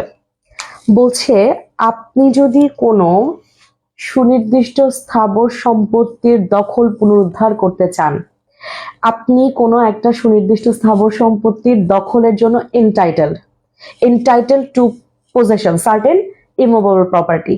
এখন যে কোনো কারণেই হোক আপনি সম্পত্তিটার দখলে নাই, আপনি দখলটা ফিরে পেতে চান, কোন ধারায় মামলা করবেন? সুনির্দিষ্ট প্রতিকার আইন বলছে 8 ধারায় মামলা করবেন। তবে 8 ধারায় আপনি যদি আপনার সম্পত্তির দখলটা ফিরে পেতে চান, সেক্ষেত্রে কিছু শর্ত আপনাকে মানতে হবে। প্রথম শর্ত যেটা আপনাকে দিয়েছে সেটা হচ্ছে আপনার টাইটেল বা সত্ত্ব থাকতে হবে, জমিটা আপনার হতে হবে। অর্থাৎ আপনি শুধুমাত্র জমিটাতে দখলে ছিলেন, জমিটা অন্য কারোর, আপনাকে সেখান থেকে বেদখল করা হলো বা আপনাকে সামহাও জমি থেকে বের করে দেওয়া হলো, আপনি এসে আদালতের কাছে রিলিফ চাচ্ছেন, সেকশন 8 বলতেছে এই ধারার অধীনে রিলিফ ক্লেম করতে পারবেন না। 8 ধারার অধীনে আপনি যদি কোনো সম্পত্তির দখলটা ফিরে পেতে চান, আপনাকে অবশ্যই সেই জমিতে এন্টাইটেল থাকতে হবে আপনার, অর্থাৎ সত্ত্ব থাকতে হবে, জমিটা আপনার হতে হবে। সেকশন 8 আরো বলতেছে আপনাকে যে এই ধরনের জমি আপনি যেদিন থেকে বেদখল হয়েছেন সেদিন থেকে 12 বছরের মধ্যে আপনাকে এই দখল পুনরুদ্ধার করার জন্য একটা মামলা করতে হবে। এখন জমিটা আপনার, আপনি জমির দখলে থাকতেও পারেন, জমির দখলে নাও থাকতে পারেন। ধরে নেন আমার পিতার কাছ থেকে আমি একটা জমি পেয়েছি, অথবা আমি একটা বিক্রয় চুক্তির মাধ্যমে, একটা বায়না দলিলের মাধ্যমে আমি একটা জমি কারো কাছ থেকে কিনেছি, কিন্তু জমিটা কেনার পরে আমি দেখলাম যে এই জমিতে অন্য কেউ অবৈধ দখল করে আছে। আমার জমি আমি কিনেছি কিন্তু আমি দখলে যেতে পারছি না। Section 8 of specific relief act আপনাকে বলছে যদি এই ধরনের কোনো সমস্যার সম্মুখীন আপনি হন, আপনার টাইটেল আছে, আপনার সত্ত্ব আছে, কিন্তু সামহাও আপনি জমিটার পজিশনে নাই, দখলে নাই, তখন গিয়ে আপনি এই 8 ধারার অধীনে একটা মামলা দায়ের করতে পারবেন। এবং আদালতকে যদি আপনি স্যাটিসফাই করতে পারেন যে সমস্ত ডকুমেন্টস আপনার, ট্রু সেন্সে you are the owner of that land, but আপনার টাইটেল আছে ওই জমির, সেক্ষেত্রে এই ধারার অধীনে আপনি রিলিফটা পাবেন। তাহলে 8 ধারার অধীনে কোনো রিলিফ ক্লেম করতে গেলে আপনাকে কি কি বিষয় থাকতে হয় আমরা একটু দেখি। প্রথমেই যেটা, সেটা হলো বাদীকে তার সত্য প্রমাণ করতে হয়।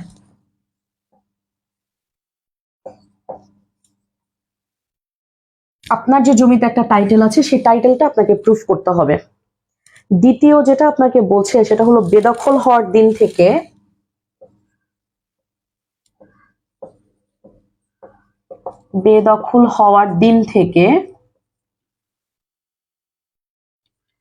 12 বছরের মধ্যে মামলা করবেন।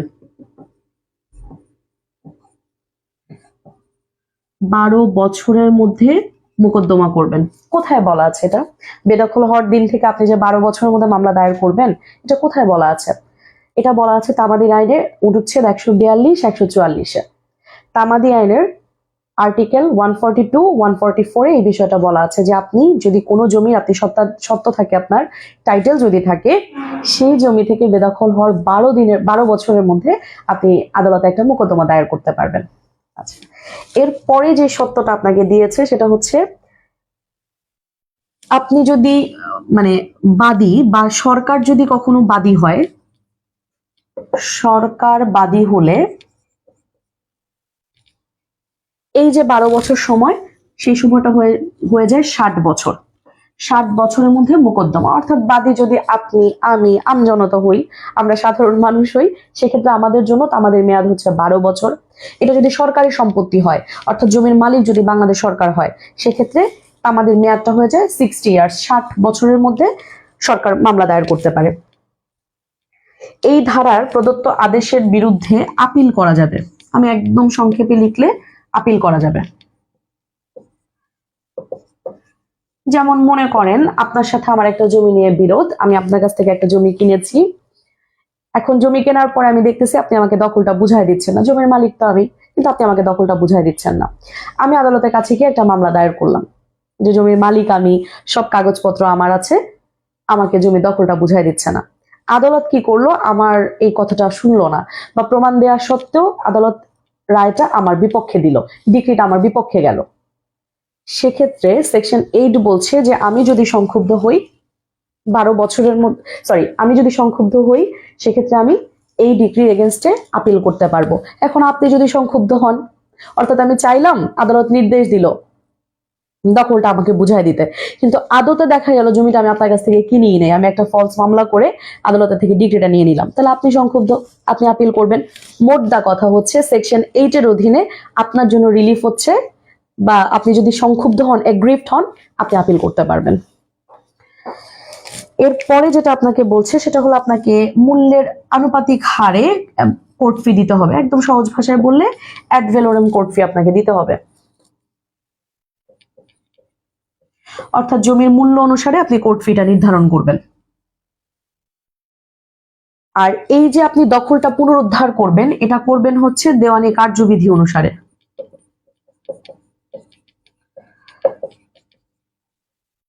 দেওয়ানি কার্যবিধি অনুসারে আপনি হচ্ছে এই দখলটা পুনরুদ্ধার করবেন। আরেকটা জিনিস যেটা আপনাকে বলে সেটা হচ্ছে এটা আদালতের বিবেচনামূলক ক্ষমতা নয়, যেটা আমরা শুরুতেই জেনেছি। বিবেচনামূলক ক্ষমতা নয়। তাহলে 8 ধারার অধীনে কি কি করা যায়, বিষয়টা আমাদের ক্লিয়ার হয়েছে।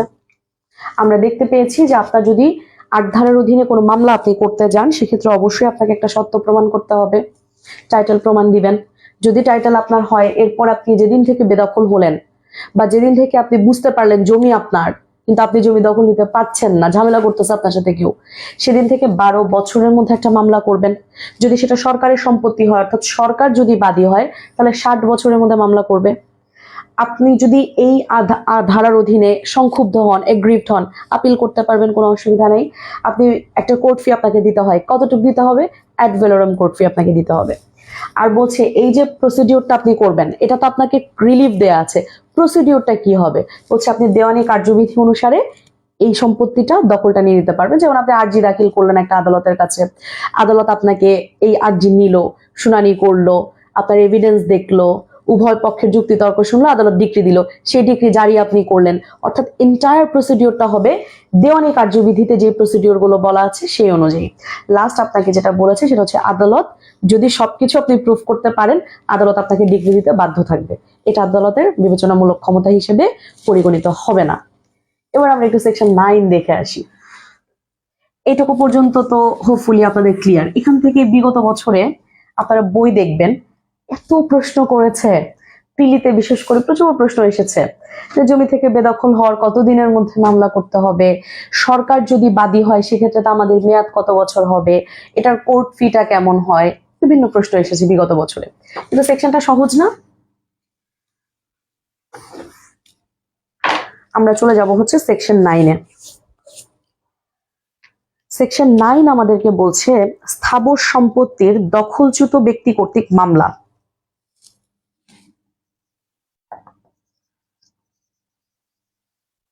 স্থাবর সম্পত্তির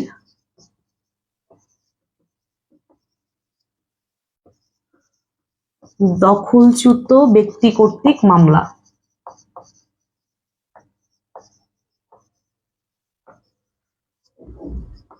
ব্যাপারটা কেমন বলেন তো? একটু আগে আমরা দেখলাম যে আমাকে যদি আমার কোনো জমি থেকে ডিসপোজেস করা হয় বা আমার যদি দখলটা চলে যায়, তাহলে আমি ৮ ধারার অধীনে মামলা করতে পারবো। এখন সেকশন 9 এসে আবার আমাকে বলতেছে যে আমাকে যদি দখল থেকে উচ্ছেদ করে দেওয়া হয় বা স্থাবর সম্পত্তিকে থেকে যদি দখলচ্যুত করা হয়, তাহলে আমি 9 ধারার অধীনে মামলা করতে পারবো। ব্যাপারটা কেমন আসলে? ব্যাপারটা একদম সহজ। সেকশন 8 আর সেকশন 9 এর মধ্যে বেসিক ডিফারেন্সটা হচ্ছে এখানে, সেকশন 8 এর অধীনে এসে আপনাকে আপনার টাইটেলটা বা সত্যটা প্রমাণ করতে হতো। জমিটার মালিক আপনি, আপনার একটা টাইটেল আছে, এটা আপনাকে আদালতের কাছে প্রুফ দিতে হতো। যদি দিতে পারেন, অনলি দেন আপনি এইটার অধীনে মামলা করতে পারবেন।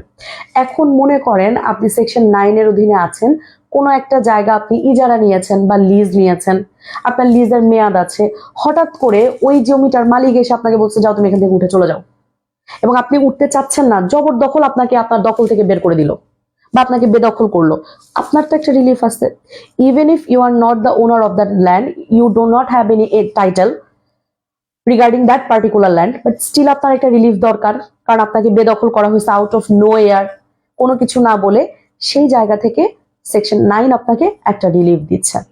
যেমন আপনি একটা দোকান ভাড়া নিয়ে আসেন, ফর এক্সাম্পল একটা মার্কেটে আপনি একটা দোকান ভাড়া করে আসেন, এটা ধরেন একটা চুক্তিপত্র আছে, আপনার মনে করেন এই মেয়াদটা শেষ হবে জুন মাসের 10 তারিখে।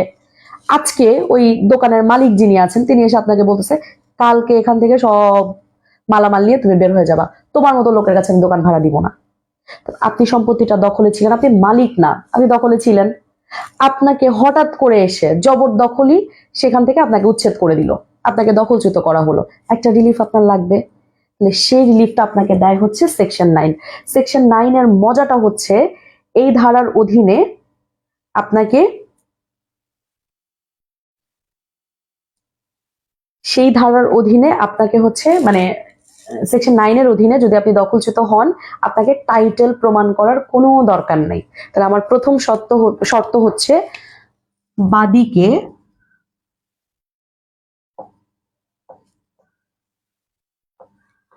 সত্য প্রমাণ করতে হয় না, বাদীকে সত্য প্রমাণ করতে হয় না। 2 নাম্বার হচ্ছে দুইটা শর্ত আছে, দুইটা শর্তে আপনি সেকশন 9 এর অধীনে আপনার রিলিফটা ক্লেম করতে পারবেন। একটা হচ্ছে আপনাকে আপনার অসম্মতিতে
আচ্ছা, আপনাদের মাঝখানে মনে হয় সাউন্ডটা শোনা যাচ্ছিল না। আমি খুবই দুঃখিত, সম্ভবত মাঝখানে আপনাদের শব্দটা শোনা যাচ্ছিল, আমি কথা বলছিলাম কিন্তু মনে হয় আপনাদের এটা শোনা যাচ্ছিল না কথাটা। তো সেক্ষেত্রে অনেক কিছু মনে হয় আপনারা শুনতে পান নাই, কতটুকু শুনতে পান নাই আমি জানি না, আমাকে একটু কমেন্ট করেন। Sound clear now. Talha Tanzil Sajib লিখেছেন, Google Meet or Zoom session হলে সবার জন্য ভালো হইতো, কোয়েশ্চেনও করা যেত।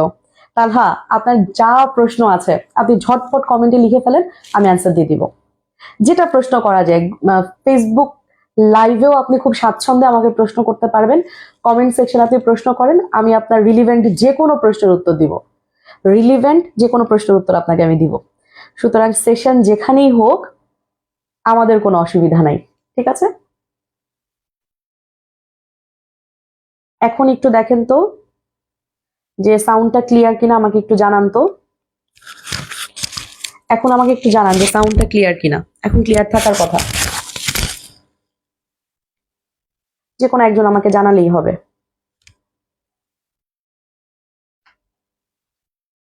একটা সাবজেক্ট শেষ করার পর আরেকটি সাবজেক্ট ভুলে যাচ্ছি, কি করব? দুটি শর্ত থেকেই শোনা যায় না। আচ্ছা, দুটা শর্ত থেকে তাহলে আমরা আবার রিপিট করি। প্রথম কথা হচ্ছে, সেকশন 9-এ এসে আপনি কি চাইবেন? আপনি তো এটা আদালতকে বলবেন যে আমাকে আমার জায়গা থেকে বেদখল করা হয়েছে, আমি একটা জায়গার দখলে ছিলাম, সেখান থেকে আমাকে উচ্ছেদ করা হয়েছে, অবৈধভাবে আমাকে বেদখল করা হয়েছে, এটাই তো আপনার চাওয়া। এখন আপনি যখন কোর্টের কাছে এসে বলবেন যে আমি একটা জমির দখলে ছিলাম বা যে কোনো একটা জায়গার পজিশনে ছিলাম, আমাকে সেখান থেকে ডিসপোজেস করা হয়েছে, বেদখল করা হয়েছে, কোর্ট তখন আপনাকে দুইটা জিনিস প্রমাণ করতে বলবে। ফার্স্ট, আপনাকে যেটা প্রমাণ করতে বলবে সেটা হচ্ছে এই যে আপনার ডিসপোজিশনটা হলো বা এই যে আপনাকে বেদখলটা করলো, এটা আপনার অসম্মতিতে হয়েছে, অর্থাৎ এখানে আপনার কোনো কনসেন্ট ছিল না, আপনার মতামত ছাড়াই আপনাকে এখান থেকে সরিয়ে ফেলা হয়েছে বা বেদখল করা হয়েছে। দ্বিতীয়ত কোর্ট যেটা আপনাকে প্রমাণ করতে বলবে সেটা হচ্ছে আইনগত পন্থা ব্যতীত আপনাকে জমি থেকে বেদখল করা হলো বা আপনাকে ওই স্থাবর সম্পত্তি থেকে বেদখল করা হলো। এখন মনে করেন আপনি একটা দোকানে আছেন, যে কোনো একটা দোকান আপনি ভাড়া নিয়ে আসেন, আপনি গত 2 বছর ধরে সে দোকানের ভাড়াটা দোকানের মালিককে পরিশোধ করছেন না। দোকানের মালিক আদালতের কাছে গেল, গিয়ে আদালত থেকে সবকিছু প্রমাণ করে আপনার এগেনস্টে একটা ডিক্রি নিয়ে আসলো এবং আদালত তাকে ডিক্রিটা দিল যে যেহেতু তোমার দোকানের ভাড়াটা দিচ্ছে না, তুমি আজকে গিয়ে তাকে দোকান থেকে উচ্ছেদ করে দাও, আর দরকার নাই থাকার, তাকে এখান থেকে পুরোপুরিভাবে উচ্ছেদ করে দাও। সে কিন্তু আদালতের একটা ডিক্রি নিয়ে আসছে, ডিক্রি নিয়ে এসে আপনাকে এখান থেকে উচ্ছেদ করছে। যদি এই কাজটা সে করে থাকে, আপনি কিন্তু সেকশন 9-এর অধীনে এসে আর কোনো রিলিফ ক্লেম করতে পারবেন না। আপনি কিন্তু তাকে এসে বলতে পারবেন না যে আমি জায়গাটা বা আমি স্থাবর সম্পত্তির দখলে ছিলাম, আমাকে বেদখল করে দিল, কারণ সে একটা আইনানুগ পন্থা অবলম্বন করেই আপনাকে বেদখল করেছে। তাহলে সেকশন 9-এর অধীনে আপনি যদি রিলিফ ক্লেম করতে আসেন, আপনার টাইটেল প্রমাণ করার কোনো দরকার নাই, জমির মালিক আপনাকে হইতেই হবে এরকম কোনো বাধ্যবাধকতা নাই। আপনি মালিক হন আর না হন ডাজন্ট ম্যাটার, আপনার সত্য থাকাটা এখানে জরুরি না। জরুরি হচ্ছে আপনি দখলে ছিলেন কিনা এবং সেই দখল থেকে আপনাকে যে বেদখল করা হলো, এই বেদখলটা দুইটা শর্তে বা দুইটা পদ্ধতিতে করা হলো কিনা। এক, আপনার অসম্মতিতে করা হলো কিনা, দুই, আইনগত পন্থা ব্যতীত করা হলো কিনা। জাস্ট এইটুকু যদি কোর্টের কাছে প্রমাণ করতে পারেন, ডিক্রিটা আপনার ফেভারে আসবে। এখন এটা কিছু শর্ত তো আছে সেকশন 9-এর অধীনে, যেমন কতদিনের মধ্যে মামলা করতে পারবেন। তামাদিটা আমরা দেখি, বলছে বেদখল হওয়ার তারিখ থেকে বেদখল হওয়ার দিন থেকে 6 মাসের মধ্যে আপনি মামলাটা করতে পারবেন। দেখেন, আগের সেকশনে ছিল হচ্ছে 12 বছরের মধ্যে, অর্থাৎ আপনি যদি জমির মালিক হন তাহলে 12 বছরের মধ্যে মামলা করবেন, যদি জমির মালিক আপনি না হন সেক্ষেত্রে 6 মাসের মধ্যে মামলা করবেন। বলছে এই ধারার অধীনে সরকারের বিরুদ্ধে মোকদ্দমা করা যাবে না।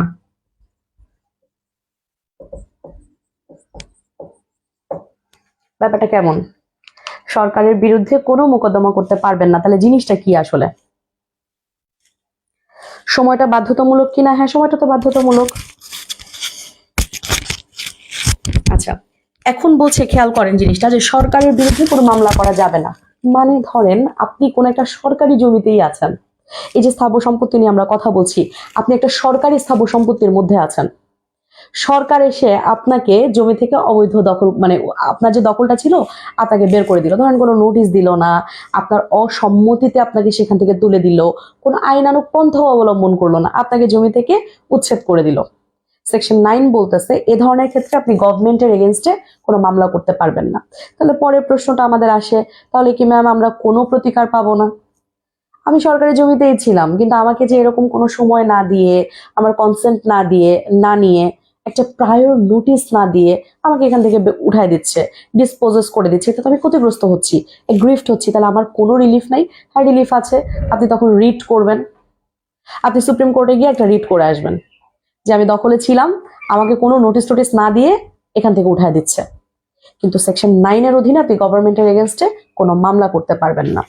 বলছে এই ধারার অধীনে আপনি যদি অ্যাগ্রিভড হন তাহলে আপিল বা রিভিউ কিছুই করতে পারবেন না। এই ধারার অধীনে অ্যাগ্রিভড হলে শুধু রিভিশন করতে পারবেন।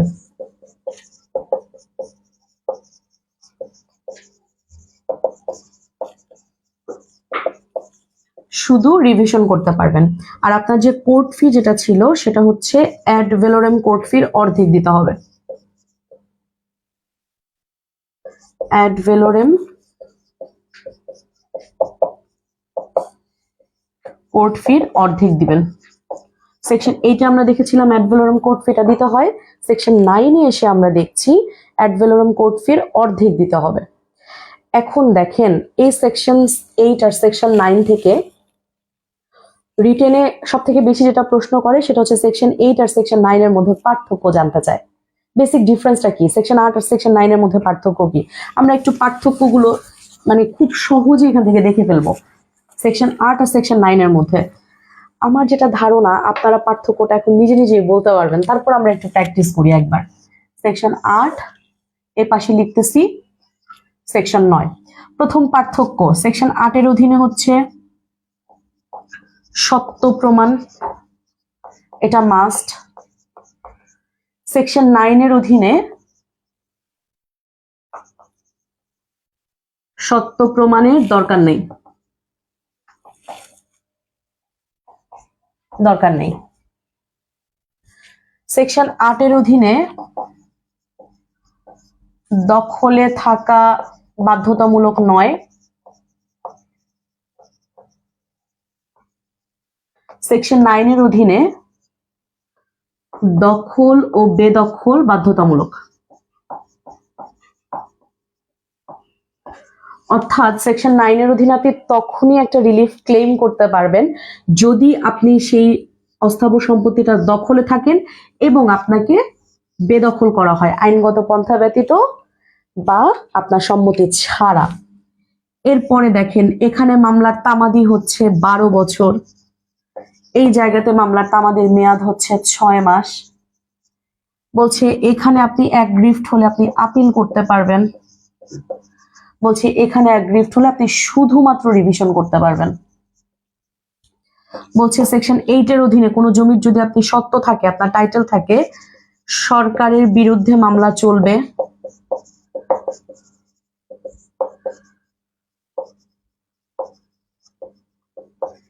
সরকারের বিরুদ্ধে মামলা চলবে, এখানে চলবে না। আমি ক্রস দিয়ে দেওয়া মানে হচ্ছে সরকারের বিরুদ্ধে মামলা চলবে না। আর এই জায়গাটাতে হচ্ছে আপনার অ্যাড ভেলোরেম কোর্ট ফি দিতে হয়। আর এই সেকশন 9 এর অধীনে হচ্ছে অ্যাড ভেলোরেম এর অর্ধেক দিতে হবে আপনার। এইটুকু হচ্ছে বেসিক পার্থক্য। ক্লিয়ার? এখন আমাকে একটু বলেন তো, এই যে আপনারা এত হাই হুতাশ করেন, এত টেনশন করেন, পরীক্ষায় আসলে কি করব কিচ্ছু মনে থাকে না, আমাকে এখন একটু সবাই কমেন্ট করে জানান তো, স্পেসিফিক রিলিফ অ্যাক্ট কি আসলে কঠিন? সুনির্দিষ্ট প্রতিকার আইন কি আসলে কঠিন কোনো জিনিস?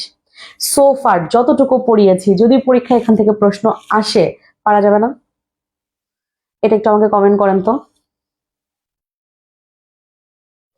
রিটেনে পার্থক্য আসলে পাশাপাশি লিখবো না নিচে লিখবো? পাশাপাশি লিখেন, পাশাপাশি লিখলে ভালো। কাছাকাছি দুটো বোঝা যায়, নিচে নিচেও লিখতে পারেন, কোনো অসুবিধা নেই, যেভাবে লিখেন। আমি পাশাপাশি দিয়েছি যেন আপনার বুঝতে সুবিধা হয়।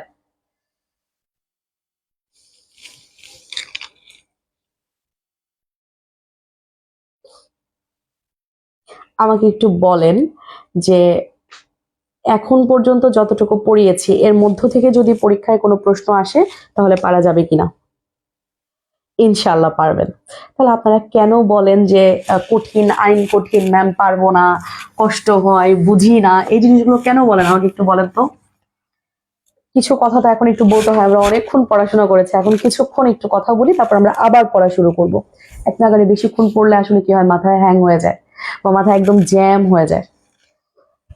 সামনে আপনাদের বার কাউন্সিল পরীক্ষা, হাতে সময় আছে আর মাত্র 2 মাস বা 2 মাসেরও বেশি কিছু সময়। সেকশন 8-এর সরকার বাদী হওয়ার বিষয়টা একটু উদাহরণ দিয়ে বুঝিয়ে দিন। আচ্ছা, সেকশন 8-এ সরকার বাদী হওয়ার বিষয়টা কেমন? সরকারি কোনো সম্পত্তি থাকতে পারে, সরকারি অনেক খাস জমি পড়ে থাকে না, যেটা সরকারি সম্পত্তি কিন্তু আমরা সাধারণ মানুষ বা প্রাইভেট পার্সন সেটা দখল করে বসে থাকি। যেমন মনে করেন আমার বাসার পাশে একটা বিশাল বড় মাঠ আছে, মাঠটা এটা সরকারি সম্পত্তি, গভর্নমেন্ট, এটার মালিক হচ্ছে গভর্নমেন্ট ইটসেলফ, কিন্তু দীর্ঘদিন ধরে যেহেতু মাঠটা আমার বাসার পাশে, সেখানে আমি দোলনা টোলনা বানায়, একটা পার্ক বানায় সেটা আমি ব্যবহার করতেছি। তাহলে গভর্নমেন্ট হঠাৎ করে এসে সে কি করলো, এই জমিটা আমার কাছ থেকে সে দখল পুনরুদ্ধার করতে চায়। সম্পত্তিটা সরকারের, কিন্তু সরকার এটা দখলে ছিল না, দখল করতেছি আমি, দীর্ঘদিন ধরে ভোগ দখল করে আসতেছি, অবৈধভাবে হোক যেভাবেই হোক আমি এটা ভোগ দখল করে আসতেছি। হঠাৎ করে সরকারের পক্ষ থেকে বা সরকার চাচ্ছে যে জমিটা তারা এখন অ্যাকোয়ার করে নিবে এবং এখানে সরকারি কোনো একটা স্থাপনা তৈরি করবে।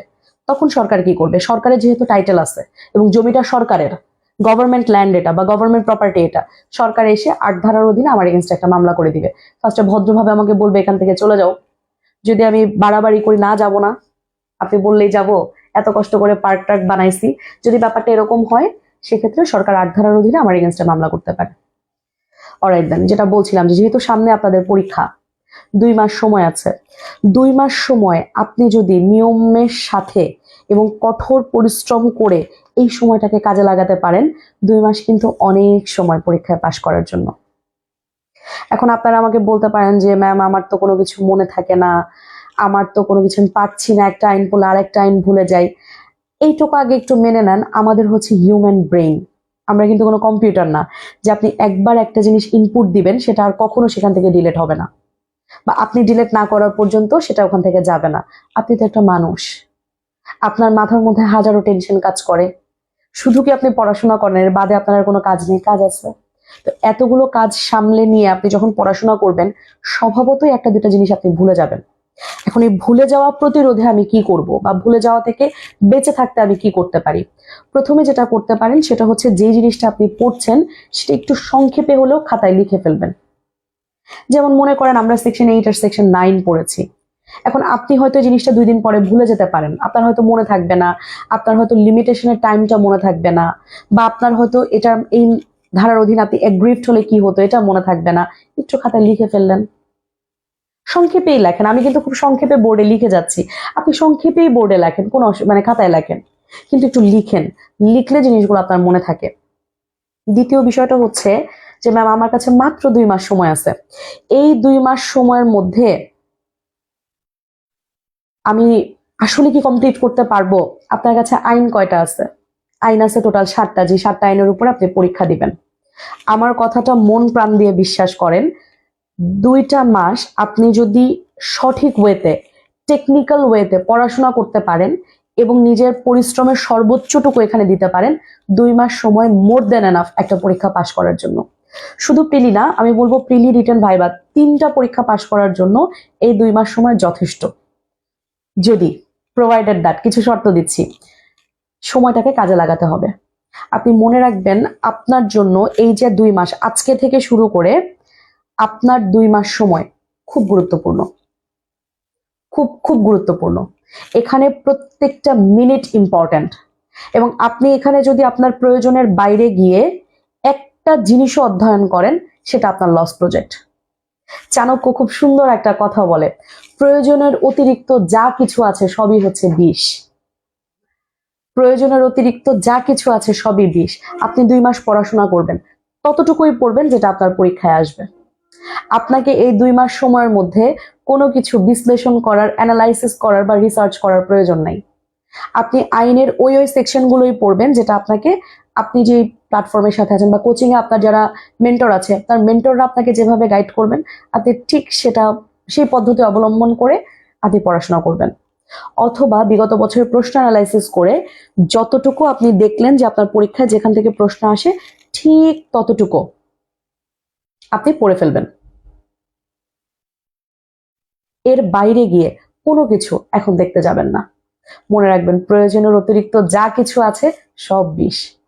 এখন আমাদের কাছে অতটুকু সময়ই নাই।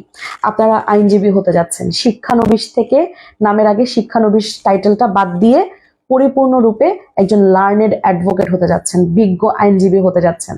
একটা মহৎ এবং মহান পেশায় নিজেকে নিয়োজিত করতে যাচ্ছেন। আপনার ভাগ্য পরিবর্তিত হতে যাচ্ছে, রিজিক লেখা হবে আপনার জন্য। এখন এই যে এপ্রিলের 25 তারিখে গিয়ে আপনি যে পরীক্ষাটা দিবেন, আপনার রিজিকটা নির্ধারিত হবে এখানে। এটা অনেক বড় একটা পেশা। বিচারক হিসেবে আমরা যখন এজলাসে বসি বা বিচার কার্য পরিচালনা করি, আমাদের সামনে যে আইনজীবীরা থাকেন, আমরা প্রচন্ড রেসপেক্টফুল ওয়েতে তাদেরকে ডিল করি। বিশেষত আমি ব্যক্তিগতভাবে আমার কাছে খুব সম্মানের একটা পেশা মনে হয় আইনজীবীদেরকে, এবং খুব প্রুডেন্ট মনে হয় আমার এদেরকে। এই পেশাটাই, মহান পেশাটায় আপনি নিজেকে নিয়োগ করতে চাচ্ছেন, বা মহান পেশাটার মাধ্যমে আপনি আপনার পরবর্তী রিজিকটা নির্ধারণ করতে চাচ্ছেন। আপনার জন্য প্রত্যেকটা সেকেন্ড ম্যাটার করে। Here every second counts. এখন আমাকে প্রশ্ন করতে পারেন যে ম্যাম, আমি যদি এই সময়টা প্রপার ইউজ করি, আমি কি আসলে সফলতা পাবো? আল্লাহ বলছেন যে তুমি যদি আমার উপরে ভরসা করো এবং তোমার যদি আমার উপরে পরিপূর্ণ আস্থা থাকে, তাহলে তোমার ভবিষ্যৎ তোমার বর্তমানের থেকেও সুন্দর হবে।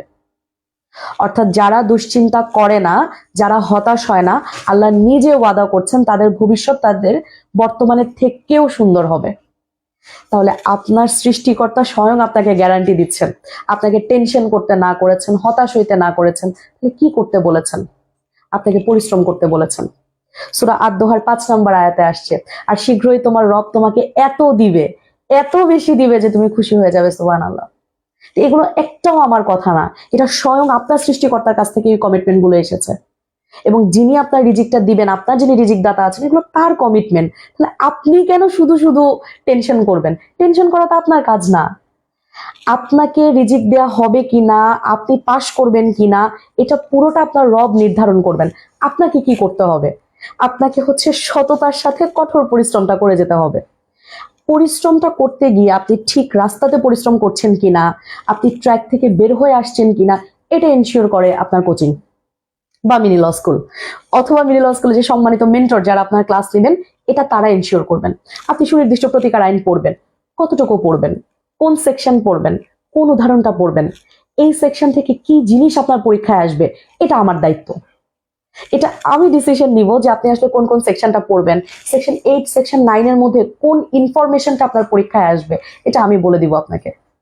এখন আমাকে প্রশ্ন করতে পারেন যে ম্যাম, আপনি যেটা বলবেন সেটাই পরীক্ষায় আসবে, এটা আমি কেমনে বুঝবো? আপনি এইভাবে বুঝবেন, কারণ আপনি যে স্বপ্নটা দেখছেন, এই পরীক্ষাটা একটা সময় আমিও দিয়েছি এবং আলহামদুলিল্লাহ আমি অ্যাডভোকেট হিসেবে এনরোলড হয়েছি। মোর ওভার বাংলাদেশ জুডিশিয়াল সার্ভিস কমিশনের প্রশ্নগুলোতেও আমি পরীক্ষা দিয়েছি এবং আলহামদুলিল্লাহ সাকসেসফুল হয়েছি, এবং দীর্ঘ 1 বছরের বেশি সময় আমার পড়ানোর অভিজ্ঞতা আছে। আপনাদের আগেও আমি এক ব্যাচকে পড়িয়েছি, আমার অনেক স্টুডেন্ট এখন অ্যাডভোকেট হিসেবে এনরোলড। সুতরাং আমার অভিজ্ঞতা, বা বলতে পারেন যে আমার ওভারঅল এক্সপেরিয়েন্স আপনার থেকে বেশি। এই জায়গা থেকে আপনি যদি আমাকে বিশ্বাস করে যান, ঠকবেন না ইনশাল্লাহ। এবার আসেন, পার ডে কতক্ষণ স্টাডি করবেন?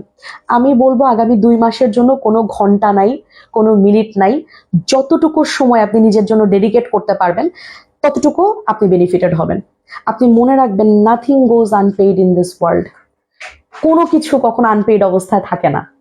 আজকে আপনি যে পরিশ্রমটা করছেন, আপনি যদি আজকে 2টা লাইন বেশি পড়েন, 2টা মিনিট বেশি পরিশ্রম করেন, এটা রেজাল্ট আপনি পাবেন। পাবেন, এই কথাগুলোকে আমি বলতেছি না, এটা আপনার রবের ওয়াদা আপনার প্রতি। আপনার যিনি ক্রিয়েটর আছেন, যিনি আপনাকে সৃষ্টি করেছেন, যিনি আপনাকে রিজিক দিবেন, যিনি আপনাকে পথ দেখাবেন, এগুলো স্বয়ং তার ওয়াদা, এগুলো একটাও আমার কথা না। তাহলে আমরা কি আমাদের সৃষ্টিকর্তার কথা অবিশ্বাস করা উচিত বা করতে পারি? উত্তরটা হচ্ছে পারি না। বিশেষত যিনি রিজিক নির্ধারণ করবেন তার কথা তো অবিশ্বাস করার সুযোগই নাই। আপনার জন্য প্রত্যেকটা মুহূর্ত গুরুত্বপূর্ণ। যতটুকু সময় নিজের জন্য ডেডিকেট করতে পারবেন ততই ভালো। এই 2টা মাস যদি আপনি আপনার জীবনের সর্বোচ্চ পরিশ্রমটুকু করেন, আপনার আপকামিং ডেজ গুলো এত সুন্দর হবে, এটা আমার থেকে আপনি ভালো জানেন। যদি শিক্ষানবিশ হিসেবে কোর্টে যাওয়ার অভিজ্ঞতা থাকে, আমার থেকে আপনি আসলে ভালো জানবেন এখন। আমার থেকে আপনি ভালো বুঝবেন যে শিক্ষানবিশ হওয়ার যন্ত্রণাটা কি এবং একজন লার্নেড অ্যাডভোকেট হওয়ার সম্মানটা কোথায়, এটা আমার থেকে আপনারা অনেক ভালো জানবেন। আমি তো জানি, আপনারাও ভালো জানেন। এখন এই ট্রানজিশন পিরিয়ডটা আপনার হবে যদি 2টা মাস সময়কে আপনি কাজে লাগাতে পারেন। আমার দৃঢ় বিশ্বাস আপনারা এখানে যারা যারা এখন ক্লাস করছেন বা ক্লাস দেখছেন, আমাদের সবার উদ্দেশ্য একটাই, আপনারা আইনজীবী হতে চান, আমরা আপনাকে আইনজীবী হিসেবে দেখতে চাই। আপনি বাংলাদেশের আদালতগুলোতে সফলতার সাথে এবং প্রাউডলি বিচরণ করেন, এটাই আমাদের চাওয়া। আর আমাদের এই চাওয়াটা পূরণ হবে যদি আপনি একটু আমাদের সাথে কোঅপারেট করেন। কি করবেন? যা করতে বলবো শুধু সেটা করবেন। নিয়মিত ক্লাসগুলো করবেন, পরীক্ষাগুলো খুব সিনসিয়ারলি দিবেন। মিনি ল স্কুল যে পরীক্ষাগুলো আপনাকে নেয় সেখান থেকে অনেক প্রশ্ন, আমি খুব এটা খুব দায়িত্ব নিয়ে আপনাকে বলতে পারি, মিনি ল স্কুলের ক্লাসগুলো করলে, এদের পরীক্ষাগুলোতে ঠিকঠাক মতো অ্যাটেন্ড করলে এবং মিনি ল স্কুল পাবলিকেশনের যে বইগুলো, এই বইগুলো যদি কারো আয়ত্তে থাকে, আপনাকে বার কাউন্সিল পরীক্ষা থেকে পৃথিবীর কেউ ইনশাল্লাহ বিরত করতে পারবে না, বা পাশ করা থেকে আপনাকে কেউ বিরত করতে পারবে না। সুতরাং সৃষ্টিকর্তার উপর বিশ্বাস রাখাটা এখানে খুব খুব জরুরি। এখানে আপনার বিশ্বাস, আপনার সততা খুব জরুরি। আপনার বিশ্বাসটা এখানে রাখতে হবে। এই বছরটা 2025 is going to be your year. এই বছরটা আপনি আপনার বাবা মা পরিবারের সদস্যদেরকে প্রাউড করছেন। This is going to be your year. 2024 আপনার বছর ছিল না, কিন্তু 2025টা আপনার বছর ইনশাল্লাহ। আল্লাহ আপনাকে দিবেন। আল্লাহ তার প্রত্যেকটা বান্দাকে প্রচন্ড পরিমাণে ভালোবাসেন। আপনার যিনি সৃষ্টিকর্তা, আপনার যিনি ক্রিয়েটর আছেন, তিনি অসম্ভব ভালোবাসেন আপনাকে। আপনার কিসে মঙ্গল হবে, আপনার কিসে ভালো হবে, এই ভাবনাটা আপনার থেকে বেশি আপনার রবের। সুতরাং আপনার সৃষ্টিকর্তার যেই চিন্তাটা, সেটা করে আপনি আপনার সময়টা নষ্ট করবেন না, কালক্ষেপণ করবেন না, হতাশ হবেন না। আপনার সৃষ্টিকর্তার প্রতি ভরসা রাখেন এবং আমাদেরকে একটু বিশ্বাস করতে হবে। এখন আমি বলেই যাচ্ছি, এটা পড়েন, এই সেকশনটা পড়েন, এখান থেকে প্রশ্ন আসবে, আপনি আমার কথাটা শুনলেন না, আপনি পরীক্ষাটা দিলেন না, পরবর্তীতে এসে আপনি যদি আল্লাহ না করুক ব্যর্থ হন, দায়ভারটা আপনি কাকে চাপাবেন? বা ধরে নেন দায়ভারটা আপনি আমার উপরে চাপায় দিলেন, আপনি এসে বললেন যে নুসরাত ম্যাম আপনি ক্লাসে বলছিলেন কিন্তু আমি তো আসলে অ্যাডভোকেট হতে পারিনি। তাতে কি লাভ হবে বলেন? দায়ভার আরেকজনের উপর চাপায় দিয়ে আপনার ভাগ্যের পরিবর্তন হবে? সুতরাং আমরা দায়ভার চাপাবো না। আমি দৃঢ়ভাবে বিশ্বাস করি আপনারা যারাই আমার ক্লাস করতেছেন, you guys are strong enough to pass this exam. আপনারা এক একটা ফাইটার, অনেক ফাইট করে অনেক প্রতিকূল পরিবেশে আপনারা টিকে থাকেন। আমার বিশ্বাস, আমি সবাইকে পার্সোনালি চিনি না, কিন্তু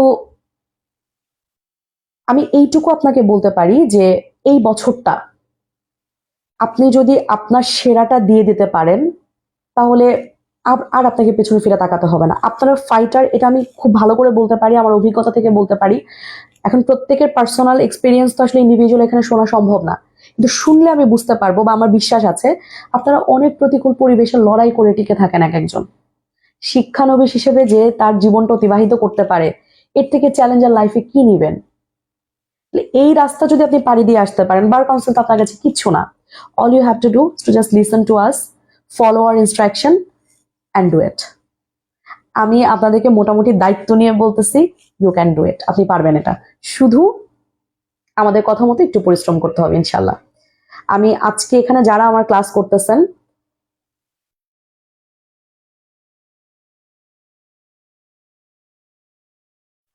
আলী হোসেন লিখেছেন, আচ্ছা পাম এবার কম দেন, বুঝছি আপনাদের বই কিনতে হবে, আপনাদের কোর্স কিনতে হবে, বুঝছি। না আলী হোসেন, আপনার কেনার দরকার নাই। আপনি বাজারে এর থেকে ভালো যদি কোনো বই পান, যেটাকে আপনি পাম বলতেছেন, সেটাকে আমি বলি হচ্ছে সঠিক নির্দেশনা। এবং আপনি যদি এর আগে বা পরে আমার কোনো স্টুডেন্টের সাথে আপনার কানেকশন থাকে, আপনি এটা বুঝতে পারবেন। যেটাকে আপনার কাছে মনে হচ্ছে আমি পাম দিচ্ছি, ভাই আপনাকে পাম দিয়ে তো আমার কোনো লাভ নেই, আমার আসলেই কোনো লাভ নেই, কারণ আমার জীবনে যেটা অর্জন করার আমি করে ফেলছি। এই কথাগুলো শোনাটার বা বলাটার উদ্দেশ্যই হচ্ছে আপনার বেনিফিট করা। আপনি মিনি ল স্কুলের বই কিনবেন না, কিনবেন কি বাজারে? বাজারে আপনার বার কাউন্সিল বা জুডিশিয়ারির জন্য মিনি ল স্কুল পাবলিকেশনের থেকে বেটার এক্সেপ্ট বইয়ের নাম আমাকে একটু বলেন। আপনি যে রাস্তাটা পাড়ি দিতে আসতেছেন সেই রাস্তাটা আমি হেঁটে আসছি, এবং আমার অনেক অভিজ্ঞতা, বিভিন্ন বই আমার টেবিলে ছিল, অনেক ধরনের বই পড়ে দেখে শুনে এরপরে এই অভিজ্ঞতাটা আপনাকে বলা হচ্ছে। সুতরাং আমাদের কোর্সই করতে হবে এটা ম্যান্ডেটরি না, আমাদের ক্লাসই আপনাকে অ্যাটেন্ড করতে হবে এটা ম্যান্ডেটরি না। আপনার যেটা ভালো লাগে আপনি করেন, তবে আলী হোসেন পরিশ্রমটা আপনাকে করতে হবে। আরেকটা জিনিস আপনাদেরকে আমি বলি, সেটা হচ্ছে সততার সাথে পরিশ্রম করতে হবে, অনেস্টি। আপনার মধ্যে যদি অনেস্টি না থাকে, আপনার মধ্যে যদি সততা না থাকে, এবং আপনার মধ্যে যদি ইন্টিগ্রিটি না থাকে, তাহলে আপনি বাজারের যে বই পড়েন না কেন কিংবা যার আন্ডারেই আপনি থাকেন না কেন, আমার মনে হয় না আপনি সফলকাম হতে পারবেন। আপনি অন্য কোনো সেট কিনে পড়ে, বই কিনে পড়তে পারেন, অন্য কোনো প্ল্যাটফর্মের সাথে যুক্ত হতে পারেন, তবে আমি দৃঢ়ভাবে আপনাকে বলতে পারি আলী হোসেন, আপনি যেখানেই যান আমার কথাগুলোকে আপনি অল্টার করতে পারবেন না, বা যেই কথাগুলো আপনাকে আমি এখন বলছি আপনি এটাকে পরিবর্তন করতে পারবেন না, কিংবা আপনি এটা আমাকে বলতে পারবেন না যে ম্যাম আপনার এই কথাটা ভুল হচ্ছে বা আপনি এটা ভুল বলছেন আমাদেরকে। কথা এটাই, সবাই আপনাকে একই পরামর্শই দিবে।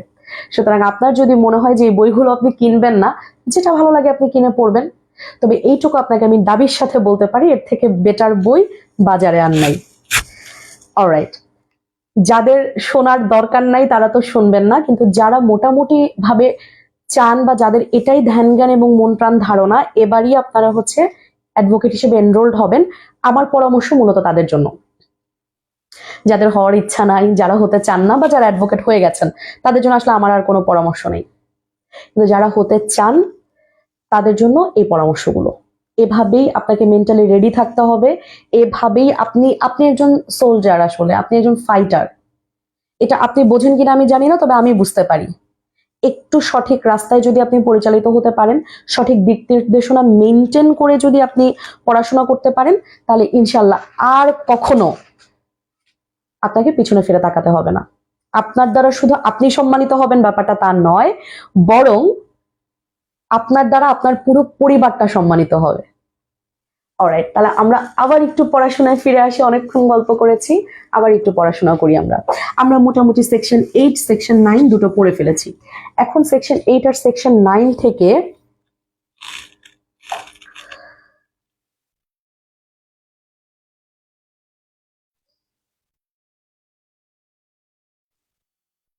আচ্ছা, আপনারা যিনি কমেন্ট করেছেন তাকে নিয়ে খুব একটা উত্তেজিত হওয়ার দরকার নেই। দুই একজন মানুষ থাকবেন, ওনারা না থাকলে আসলে আমরা একদম বোর্ড হয়ে যাব ক্লাসে। দুই একজন থাকে, সমস্যা নেই।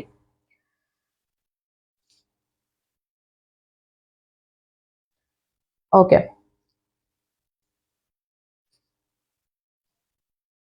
সেকশন 8 এবং সেকশন 9 এই দুইটা জায়গা থেকে যেটা আপনাকে পরীক্ষায় মানে অ্যাডভান্স লেভেলের যদি কোনো প্রশ্ন করে থাকে, আপনাকে জিজ্ঞেস করতে পারে যে সেকশন 8 এর অধীনে বা সেকশন 9 এর অধীনে, ধরেন আমরা বলেছি যে সেকশন 9 এর অধীনে আপনার আসলে টাইটেল থাকার দরকার নাই, আপনার সত্য থাকতে হবে, এটা বাধ্যতামূলক নয়।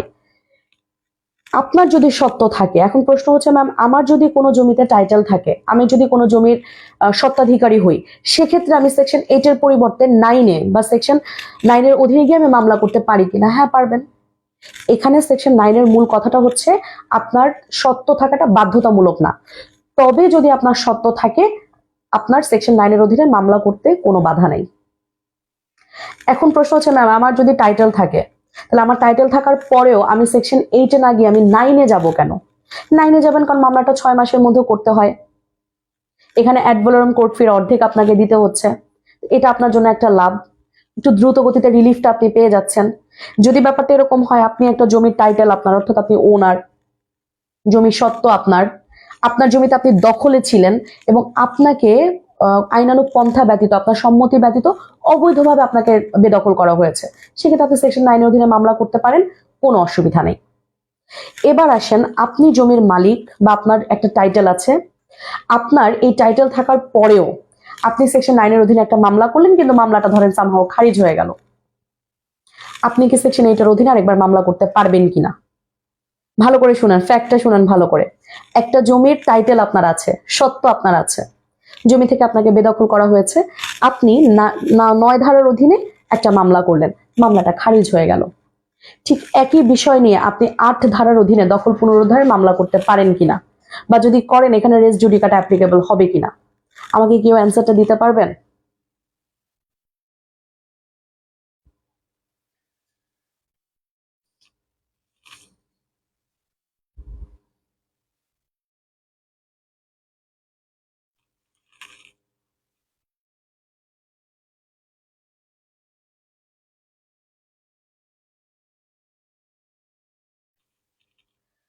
পারবো। অ্যাপ্লিকেবল, আচ্ছা একজন লিখেছেন অ্যাপ্লিকেবল হবে না।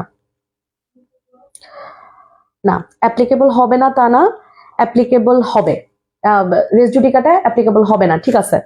অর্থাৎ আপনি মামলা করতে পারেন। হ্যাঁ, যিনি লিখেছেন অ্যাপ্লিকেবল হবে না তার উত্তরটা সঠিক। অর্থাৎ আপনি যদি 9 ধারায় মামলা করেও থাকেন এবং মামলাটা যদি খারিজ হয়, একই বিষয় নিয়ে পুনরায় 8 ধারায় মামলা করতে আপনার কোনো বাধা নেই, কারণ দুইটা ধারার বিষয়বস্তু দুই রকম। 9 ধারায় শুধু আপনাকে ডিসপোজিশনটা দেখালেই চলবে, অর্থাৎ আপনি জমির পজিশনে ছিলেন, পজিশনের সাথে আপনি ডিসপোজেসড হয়ে গেছেন, এই জিনিসটুকু দেখালেই চলে। 8 ধারার অধীনে আপনাকে এটা দেখাতে হয় যে আপনি জমির আপনার টাইটেল বা আপনার সত্ত্ব আছে। যেহেতু দুটার বিষয়বস্তু দুই রকম বা দুটা ধারা সম্পূর্ণ দুই রকম, সুতরাং 9 ধারার অধীনে মামলা যদি খারিজ হয়েও যায়, 8 ধারায় পুনরায় মামলা করতে আপনার কোনো বাধা নেই। আমাদের মোটামুটি 8 আর 9 ধারা শেষ। আমরা এখন সরাসরি চলে যাব হচ্ছে 10 ধারায়। দেখেন, ধারা 10 থেকে এখন পর্যন্ত পরীক্ষায় কোনো প্রশ্ন করে নাই, বাট স্টিল আমি এখানে দুটা বিষয় নিয়ে একটু আপনাদের সাথে আলোচনা করতে হবে। ধারা 10 নিয়ে এখন অব্দি পরীক্ষায় কোনো প্রশ্ন আসে নাই।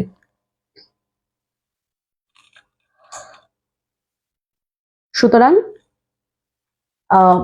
10 এবং 11 ধারার গুরুত্বটা একটু কম, কারণ এখন পর্যন্ত সোফার 2024 পর্যন্ত যতগুলো পরীক্ষা হয়েছে এখানে 10 বা 11 ধারা থেকে ওরকম উল্লেখযোগ্য কোনো প্রশ্ন আসে নাই। তারপরেও আমি এটা একটু টাচ করে যাচ্ছি আপনাদের সুবিধার্থে, যদি পরীক্ষায় প্রশ্ন আসে আপনারা যেন অ্যান্সার করতে পারেন, এই জন্য 10 আর 11 ধারাটা একটু দেখাবো, তবে এটার গুরুত্ব একেবারেই নেই। মোস্ট ইম্পর্টেন্ট সেকশন হচ্ছে সেকশন 5, সেকশন 8, সেকশন 9, মানে এতক্ষণ পর্যন্ত যা পড়িয়েছি। 10 ধারাটা একটু দেখি আমরা।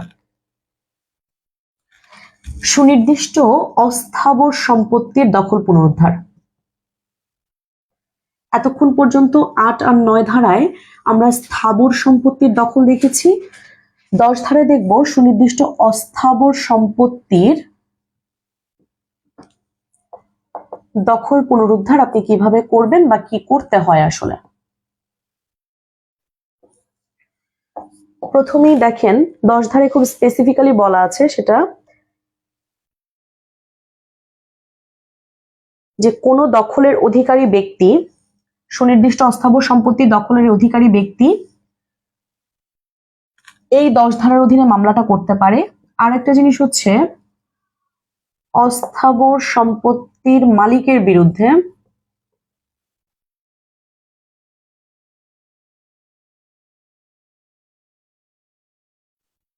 দশ ধারায় মামলা করা যায়, এই লাইনটি একটু মনে রাখেন।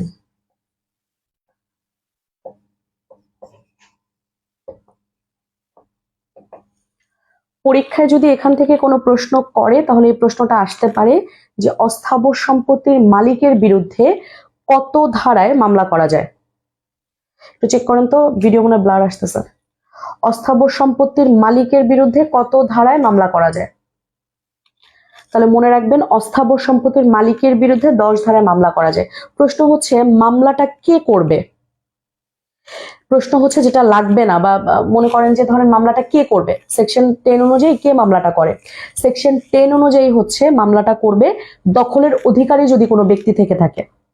ধরেন কোন একটা অস্থাবর সম্পত্তি যেটার দখল আমার পাওয়ার কথা, কিন্তু সামহাও আমি দখলটা পাইলাম না, যদি আপনি সেটা মালিকও হন, ধরে নেন অস্থাবর সম্পত্তির মালিক আপনি, কিন্তু দখলটা আমার পাওয়ার কথা, সেক্ষেত্রে আমি দখল পুনরুদ্ধারের জন্য 10 ধারায় মামলা করতে পারবো। একটা এক্সাম্পল শুধু দিব, তাহলে 10 ধারাটা মোটামুটি ক্লিয়ার। এ জীবনকালের জন্য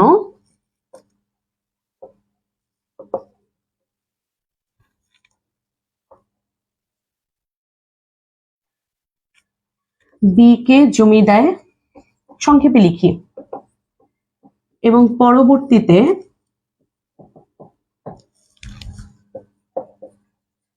সি কে অধিকারী করে।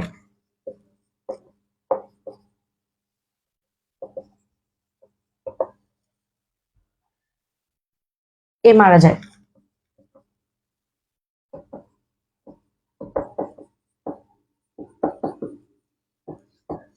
বি জমিতে প্রবেশ করে,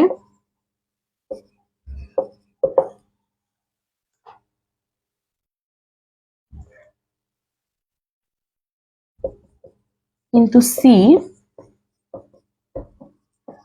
বি এর অনুমতি ছাড়াই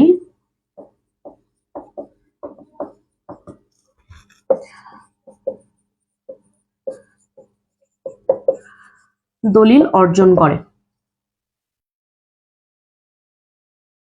এক্ষেত্রে সমাধান হচ্ছে বি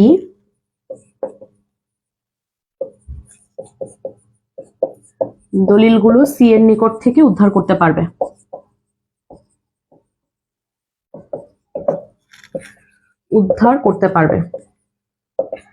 এই উদাহরণটা দেখলেই মোটামুটি 10 ধারা আপনার জন্য ক্লিয়ার হয়ে যাবে। এই একটা উদাহরণে যথেষ্ট 10 ধারাটা আপনাকে বোঝানোর জন্য।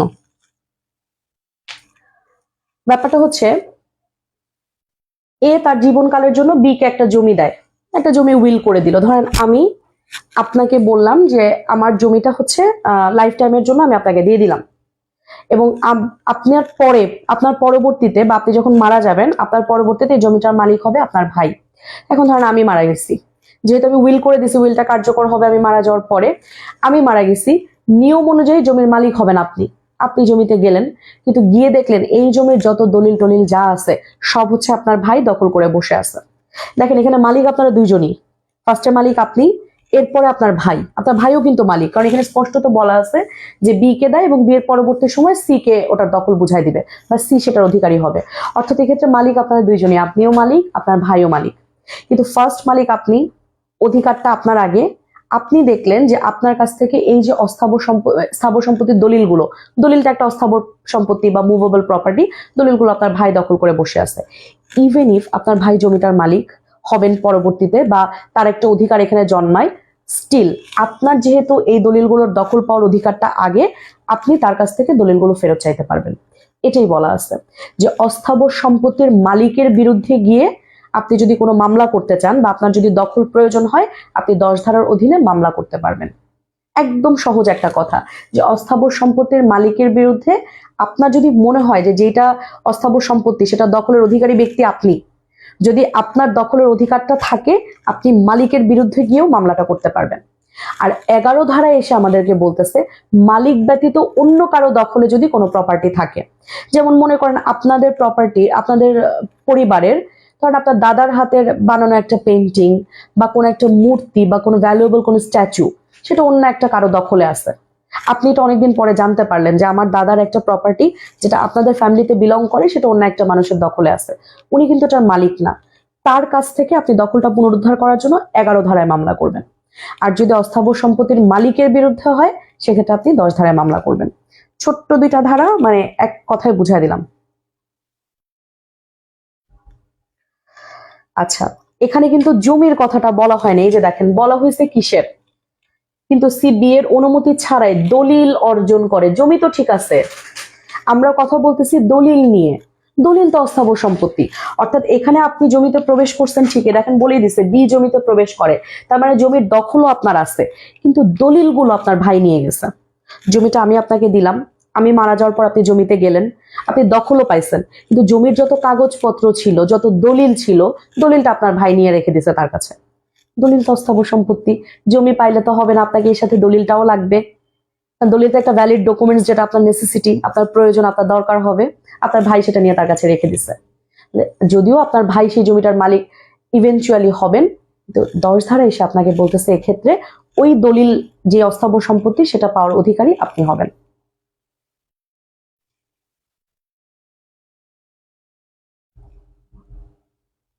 হ্যাঁ, এখানে অস্থাবর সম্পত্তি বলতে দলিলকে বোঝানো হয়েছে।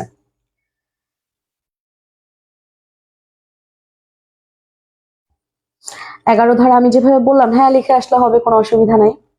তাৎক্ষণিক দখলের অধিকারী ব্যক্তি দখল ফিরে পাওয়ার জন্য 11 ধারায় মামলা করবেন। কোন একটা অস্থাবর সম্পত্তি যেটা দখলে থাকার দরকার ছিল আপনার বা আপনি দখলের অধিকারী, এটা অন্য কোনো ব্যক্তির কাছে আছে, ওই ব্যক্তির কাছ থেকে ইনস্ট্যান্ট আপনি দখল যদি নিতে চান, আপনি 11 ধারার অধীনে রিলিফটা ক্লেম করতে পারবেন।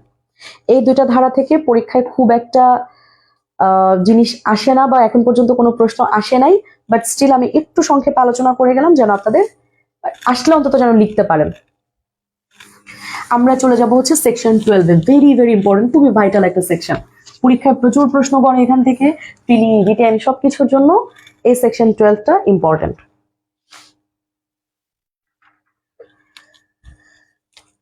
ধারা 12,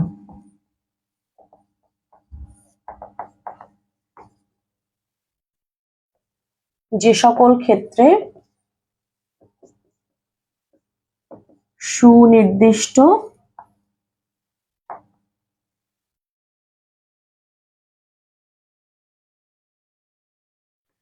কার্য সম্পাদন করা যায়। এই যে আমরা বলে এসেছি না যে স্পেসিফিক রিলিফটা আপনি পাবেন specific performance of contract, specific performance of contract.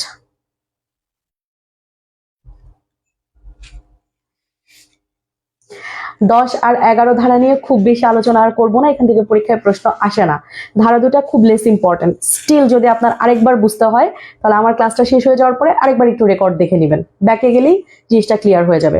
আরেকজন হয়তো বলছেন যে দলিল ছাড়া উদাহরণ দিন, উদাহরণ বইয়ে দেয়া আছে, আপনি 10 নম্বর সেকশনটা খুললেই দেখবেন 4টা-5টা এক্সাম্পল দেওয়া আছে, সেখান থেকে একটু দেখে নেবেন।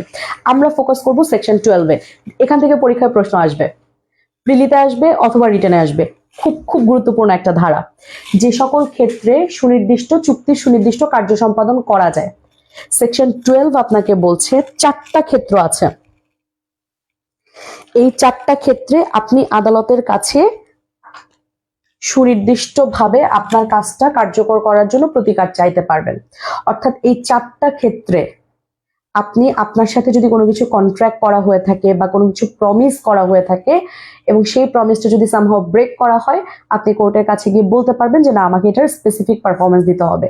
অর্থাৎ যেই কাজের জন্য আমার চুক্তিটা করা হয়েছিল বা যেই কাজের জন্য আমার সাথে কন্ট্রাক্ট করা হয়েছিল বা আমার সাথে কথা দেওয়া হয়েছিল, ওই কাজটাই আমার করতে হবে, আমাকে ক্ষতিপূরণ দিলে হবে না। যেমন ধরেন আপনাকে আমি বললাম যে আপনাকে আমি সম্রাট শাহজাহানের পরিহিত একটা আংটি দিব এবং এর বিনিময়ে আপনি আমাকে হচ্ছে 2 লাখ টাকা দিবেন। কবে দিব? ধরেন বললাম আগামী শুক্রবার দিব। আগামী শুক্রবার আপনি 2 লাখ টাকা নিয়ে আমার কাছে আসলেন, 2 লাখ টাকা আমাকে অফার করলেন, কিন্তু আমি আর আপনাকে সম্রাট শাহজাহানের পরিহিত ওই আংটিটা দিতে চাচ্ছি না। এর বিনিময়ে আমি বললাম যে প্রয়োজন হলে আপনাকে আমি ক্ষতিপূরণ হিসেবে আরো 50,000 টাকা দিয়ে দিই, কিন্তু আংটি আপনাকে দিব না। এই ক্ষেত্রে আপনি চুক্তি সুনির্দিষ্ট কার্য সম্পাদন করতে পারেন কিনা বা পারবেন কিনা বা কোথায় পারবেন, এই বিষয়গুলো ডিটেল বলা আছে হচ্ছে সেকশন 12-এ।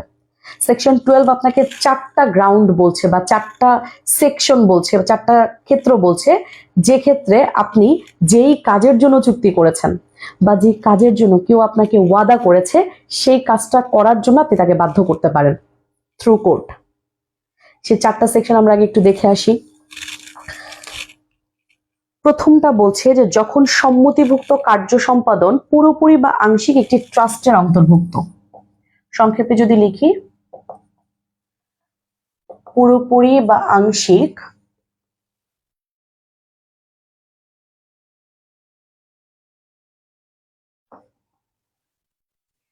একটি ট্রাস্টের অন্তর্ভুক্ত। এটা একটু বুঝি আমরা।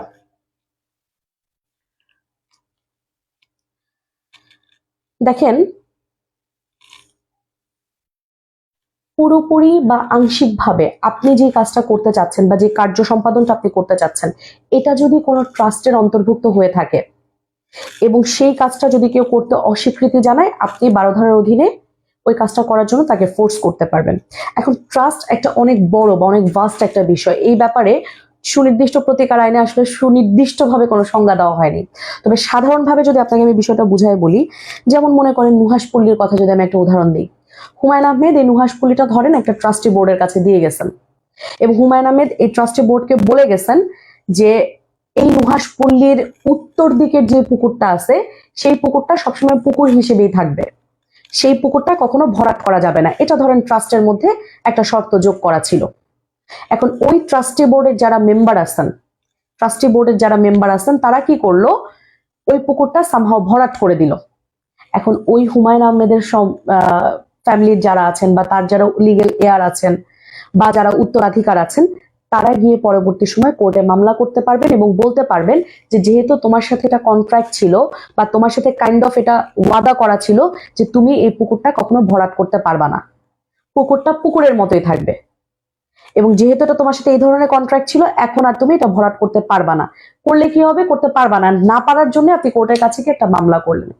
অথবা ধরেন আপনার সাথে এরকম আমার একটা কথা ছিল এরকম যে আমার একটা সম্পত্তি আমি আপনার কাছে রেখে গিয়েছি, কথা ছিল বা আপনার উপরে আমার এটা একটা অর্পিত ট্রাস্ট ছিল বা একটা দায়িত্ব ছিল কাইন্ড অফ এরকম যে আপনি আমার এই বাগানটার মধ্যে একটা বাড়ি তৈরি করে দিবেন, একটা ট্রাস্ট করে দেওয়া হয়েছে আপনার উপরে, আপনি এটার উপরে একটা বাড়ি উঠাই দিবেন আমাকে। আপনি পরবর্তীতে এসে আমাকে বললেন যে না সরি ম্যাডাম, আমি আর আপনার ওই জমিতে বাড়ি উঠাতে পারবো না, আমার বিভিন্ন সমস্যা আছে, আমি বাড়ি উঠাবো না। আপনাকে বিশ্বাস করে দায়িত্বভারটা আমি আপনার উপরে দিয়ে গেছিলাম, আপনি একটা ট্রাস্টের অন্তর্ভুক্ত আছেন, আপনাকে আমি ট্রাস্ট করেছি, বিশ্বাস করেছি, দায়িত্বটা আপনার উপরে দিয়ে গেছিলাম। আপনি পরবর্তীতে এসে আমাকে বলছেন যে না আমি আর সেখানে বাড়িটা উঠাই দিতে পারবো না। সেকশন 12 বলছে আপনাকে এই ক্ষেত্রে এসে আপনি যদি পরবর্তীতে আমার কাজটা করতে ডিক্লাইন করেন বা ডিনাই করেন, আমি সুনির্দিষ্টভাবে আপনাকে এই কাজটা করতে বাধ্য করতে পারি। অর্থাৎ আমি আদালতের কাছে গিয়ে বলতে পারি যে ওনাকে ট্রাস্ট করে আমি দায়িত্বটা দিয়েছিলাম বা ওনার মাধ্যমে আমি জমিটার উপর একটা বাড়ি নির্মাণ করতে চেয়েছি, ওনার সাথে আমার চুক্তি ছিল, কমিটমেন্ট ছিল, আজকে এসে উনি কমিটমেন্টটা ব্রেক করতে যাচ্ছেন। যেহেতু উনি ব্রেক করতে চাচ্ছেন, আমি আদালতের কাছে প্রতিকার চাই যেন সুনির্দিষ্টভাবে উনি ওই কাজটাই করেন। আমি কোনো ক্ষতিপূরণ চাই না, আমি অন্য কোনো রিলিফ চাই না, আমার জমিতে বাড়িটা তাকে তুলে দিতে হবে। তাহলে 1 নম্বর পয়েন্টটা হচ্ছে যদি আপনার চুক্তিটা পুরোপুরি বা আংশিকভাবে একটা ট্রাস্টের অন্তর্ভুক্ত হয় সেক্ষেত্রে আপনি হচ্ছে চুক্তি সুনির্দিষ্ট কার্য সম্পাদন করতে পারবেন। 2 নাম্বারটা খুব সহজ।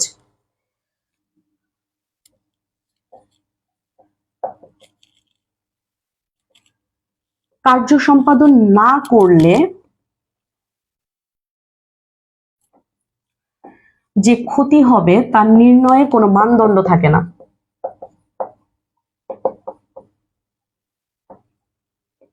তার নির্ণয়ের কোনো মানদণ্ড থাকে না।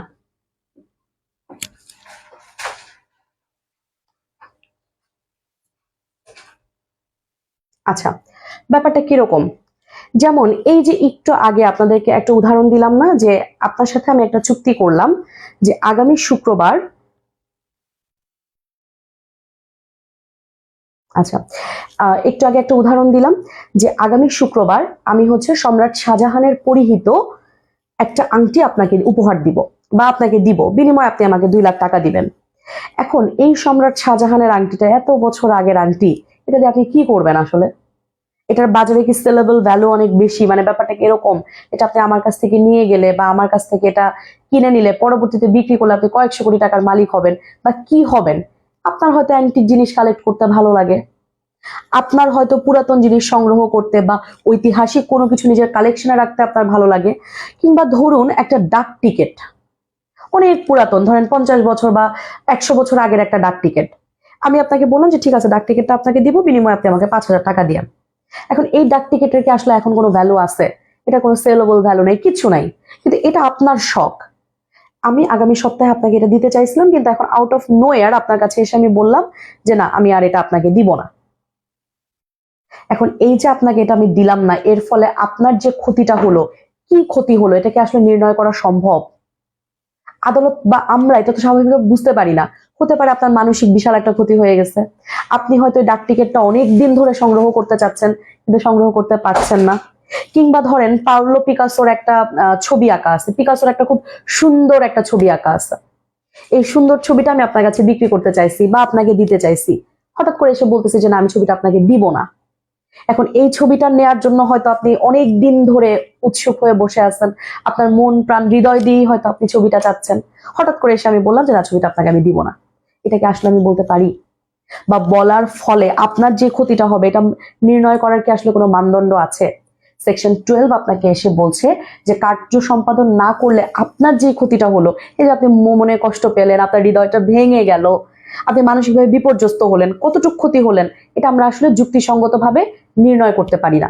এই ধরনের কোনো ঘটনা যদি কখনো ঘটে, সেক্ষেত্রে চুক্তির সুনির্দিষ্ট কার্য সম্পাদন করার জন্য আপনাকে বাধ্য করা যাবে।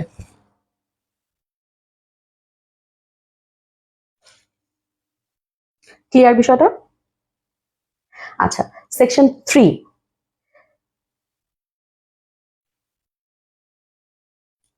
সেকশন 3 কি বলছে? গোল্ডেন কালার 1 টাকা কয়েন যে কোনো কিছু হতে পারে, যেটা আসলে আমরা মানে যুক্তিসঙ্গত ভাবে আপনার আসলে কি ক্ষতি হচ্ছে এটা আইডেন্টিফাই করা সম্ভব না। এই ধরনের কোনো কিছুর জন্য আপনি যদি কারোর সাথে কন্ট্রাক্ট করে থাকেন বা প্রমিস করে থাকেন যে আপনি করবেন বা দিবেন, সেকশন 12 আপনাকে বলছে এটা আপনাকে বাধ্যতামূলকভাবে করতে হবে। এবং এটার জন্য আপনি পরে বলতে পারবেন যে লাগলে আমি টাকা দিয়ে দিব, কিন্তু আমি এটা দিব না, সুযোগ নাই বলার। সুনির্দিষ্টভাবে ওই কাজটাই আপনাকে করতে হবে। 3 নাম্বার যেটা বলছে আমাকে, যে কার্য সম্পাদন না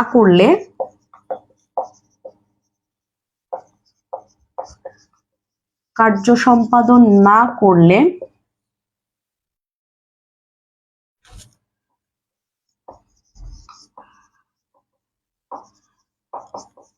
আর্থিক ক্ষতিপূরণ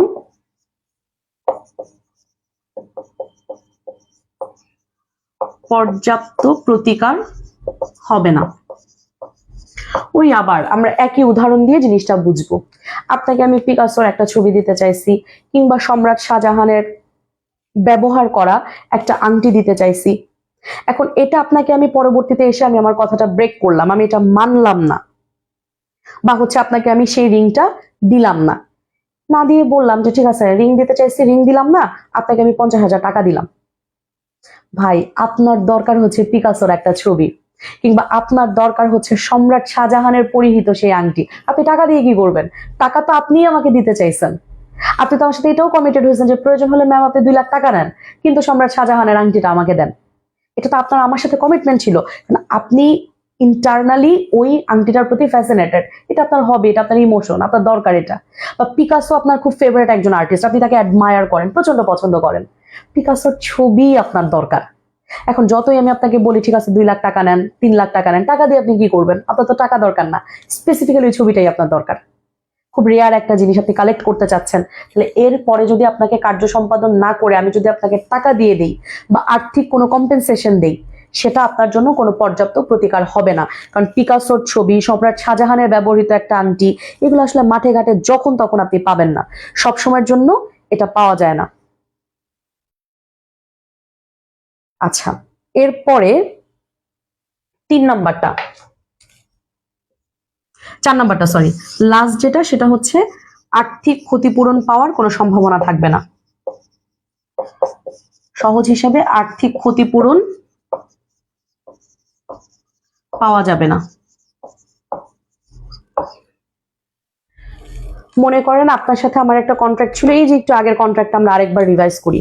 একটু আগের কন্ট্রাক্ট যেটা ছিল যে আপনি হচ্ছে আমার একটা জমি আছে, জমিতে একটা বাড়ি বানায় দিবেন, এবং এটাই আপনার সাথে আমার চুক্তি, বিনিময়ে আপনাকে আমি 10 লক্ষ টাকায় দেব। আপনি হচ্ছে একটা বাড়ি আমাকে বানায় দিবেন, বিনিময়ে হচ্ছে আপনাকে আমি 10 লক্ষ টাকা দিব। আপনি আমার সাথে পরবর্তীতে এসে বললেন যে না ম্যাম, আমার এখন আর এই ধরনের কাজকর্ম করার ইচ্ছা নেই, বাড়ি আমি বানাইতে পারবো না, আপনি প্রয়োজন হলে আপনাকে আমি কিছু ক্ষতিপূরণ হয়তো লাগলে দিয়ে দিব, কিন্তু বাড়িটাকে আমি বানাইতে পারবো না। আমি পরবর্তীতে খোঁজ নিয়ে দেখলাম আপনি ক্ষতিপূরণ দিবেন কি? আপনার তো নিজের কিছু নেই, আপনি তো একজন নিঃস্ব একটা মানুষ। আদালতের ভাষায় আমরা যাদেরকে নিঃস্ব বলি, অর্থাৎ আপনার মানে সব সয় সম্পত্তি মিলে 5,000 টাকার প্রপার্টিও আপনার নাই, আপনি নিঃস্ব একজন মানুষ। এখন এই যে বাড়িটা আপনি বানাই দিতে চাইছিলেন, আপনি বানাই দিবেন বলে এটা আমি অন্য কারোর সাথে কন্ট্রাক্টও করি নাই, কাউকে চুক্তিও দেই নাই, অনেকগুলো সময় পার হয়ে গেল, এবং এর ফলে আপনি যে নির্ধারিত সময়ে কাজটা করলেন না, আপনি যে আমাকে ক্ষতিপূরণ দিবেন, আপনার তো ক্ষতিপূরণ দেওয়ার মতো সামর্থ্যও নাই, আপনি একজন নিঃস্ব সহায় সম্বলহীন মানুষ, অর্থাৎ আর্থিক ক্ষতিপূরণ আমি আপনার কাছ থেকে পাবো না।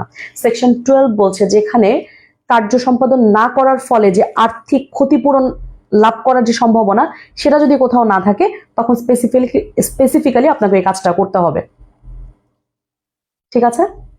তার মানে হচ্ছে আপনার যদি বাড়িটা নির্মাণ করার কথা থাকে, যদি আপনি চুক্তিটা পালন করতে না চান বা কার্য সম্পাদন না করতে পারেন, আর্থিক ক্ষতিপূরণ যদি আপনার কাছ থেকে পাওয়ার সম্ভাবনা না থাকে, তাহলে ওই কাজটা আপনাকে করে দিতে হবে। কোর্ট আপনাকে এনফোর্স করবে আপনার এই কার্য সম্পাদনটা করার জন্য। মোটামুটি এই 4টা গ্রাউন্ড হচ্ছে সেকশন 12-এ, মোটামুটি এই 4টা সেকশন হচ্ছে 4টা গ্রাউন্ড হচ্ছে সেকশন 12-এ আছে, যখন চুক্তির সুনির্দিষ্ট কার্য সম্পাদন দাবি করা যায়। 1 হচ্ছে যদি কোনো ট্রাস্টার অন্তর্ভুক্ত থাকে, 2 হচ্ছে যদি আপনার ক্ষতিপূরণ নির্ণয় করার কোনো মানদণ্ড না থাকে, 3 নাম্বার বলতেছে যদি ক্ষতিপূরণ আপনার পর্যাপ্ত প্রতিকার না হয়, 4 নাম্বার বলতেছে যদি ক্ষতিপূরণ পাওয়ার কোনো সম্ভাবনা না থাকে।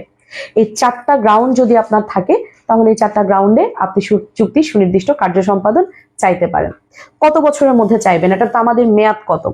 চুক্তির সুনির্দিষ্ট কার্য সম্পাদন আপনি চাইবেন হচ্ছে 1 বছরের জন্য, 1 বছরের মধ্যে।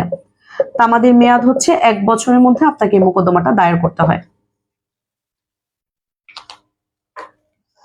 মোটামুটি আজকের ক্লাসটা আমরা এখানেই শেষ করতেছি।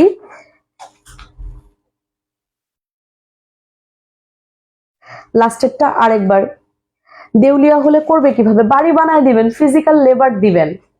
আপনি বাড়ি বানায় দিবেন, আপনার এখানে ফিজিক্যাল লেবার দেওয়ার জন্য আপনি চুক্তিবদ্ধ ছিলেন। আপনার সাথে আমার কন্ট্রাক্টটা ছিল কাইন্ড অফ এরকম যে আপনি নিজে দাঁড়ায় থেকে আমার এই বাড়িটা বানায় দিবেন। অথবা ধরেন আমি একটা ছাদ বাগান করব, আপনি খুব ভালো বাগান করতে পারেন, আমি আপনার সাথে কন্ট্রাক্ট করেছি যে আপনি আগামী 1 মাসের মধ্যে আমাকে ছাদ বাগানটা কমপ্লিট করে দিবেন। আপনি আমার চুক্তিটা মানলেন না, আপনি নিজে এসে চুক্তিটা মানলেন না, চুক্তিটা পালন করলেন না। এখন আমি যে আপনার কাছ থেকে ক্ষতিপূরণ চাইবো, আপনি এমনই গরিব, টাকাও আমাকে দিতে পারবেন না, ক্ষতিপূরণ দিতে পারবেন না, সেক্ষেত্রে আমার রিলিফ কি? সেকশন 12 আপনাকে বলছে সেক্ষেত্রে আপনি চুক্তি ছাদ বাগান করার জন্য চুক্তি করেছেন, ছাদ বাগানটাই আপনাকে করে দিতে হবে। আপনার কাছ থেকে যেহেতু আর্থিক ক্ষতিপূরণ পাওয়া যাবে না, সুতরাং যেই কাজের জন্য চুক্তি করেছেন ওটি আপনাকে করে দিতে হবে।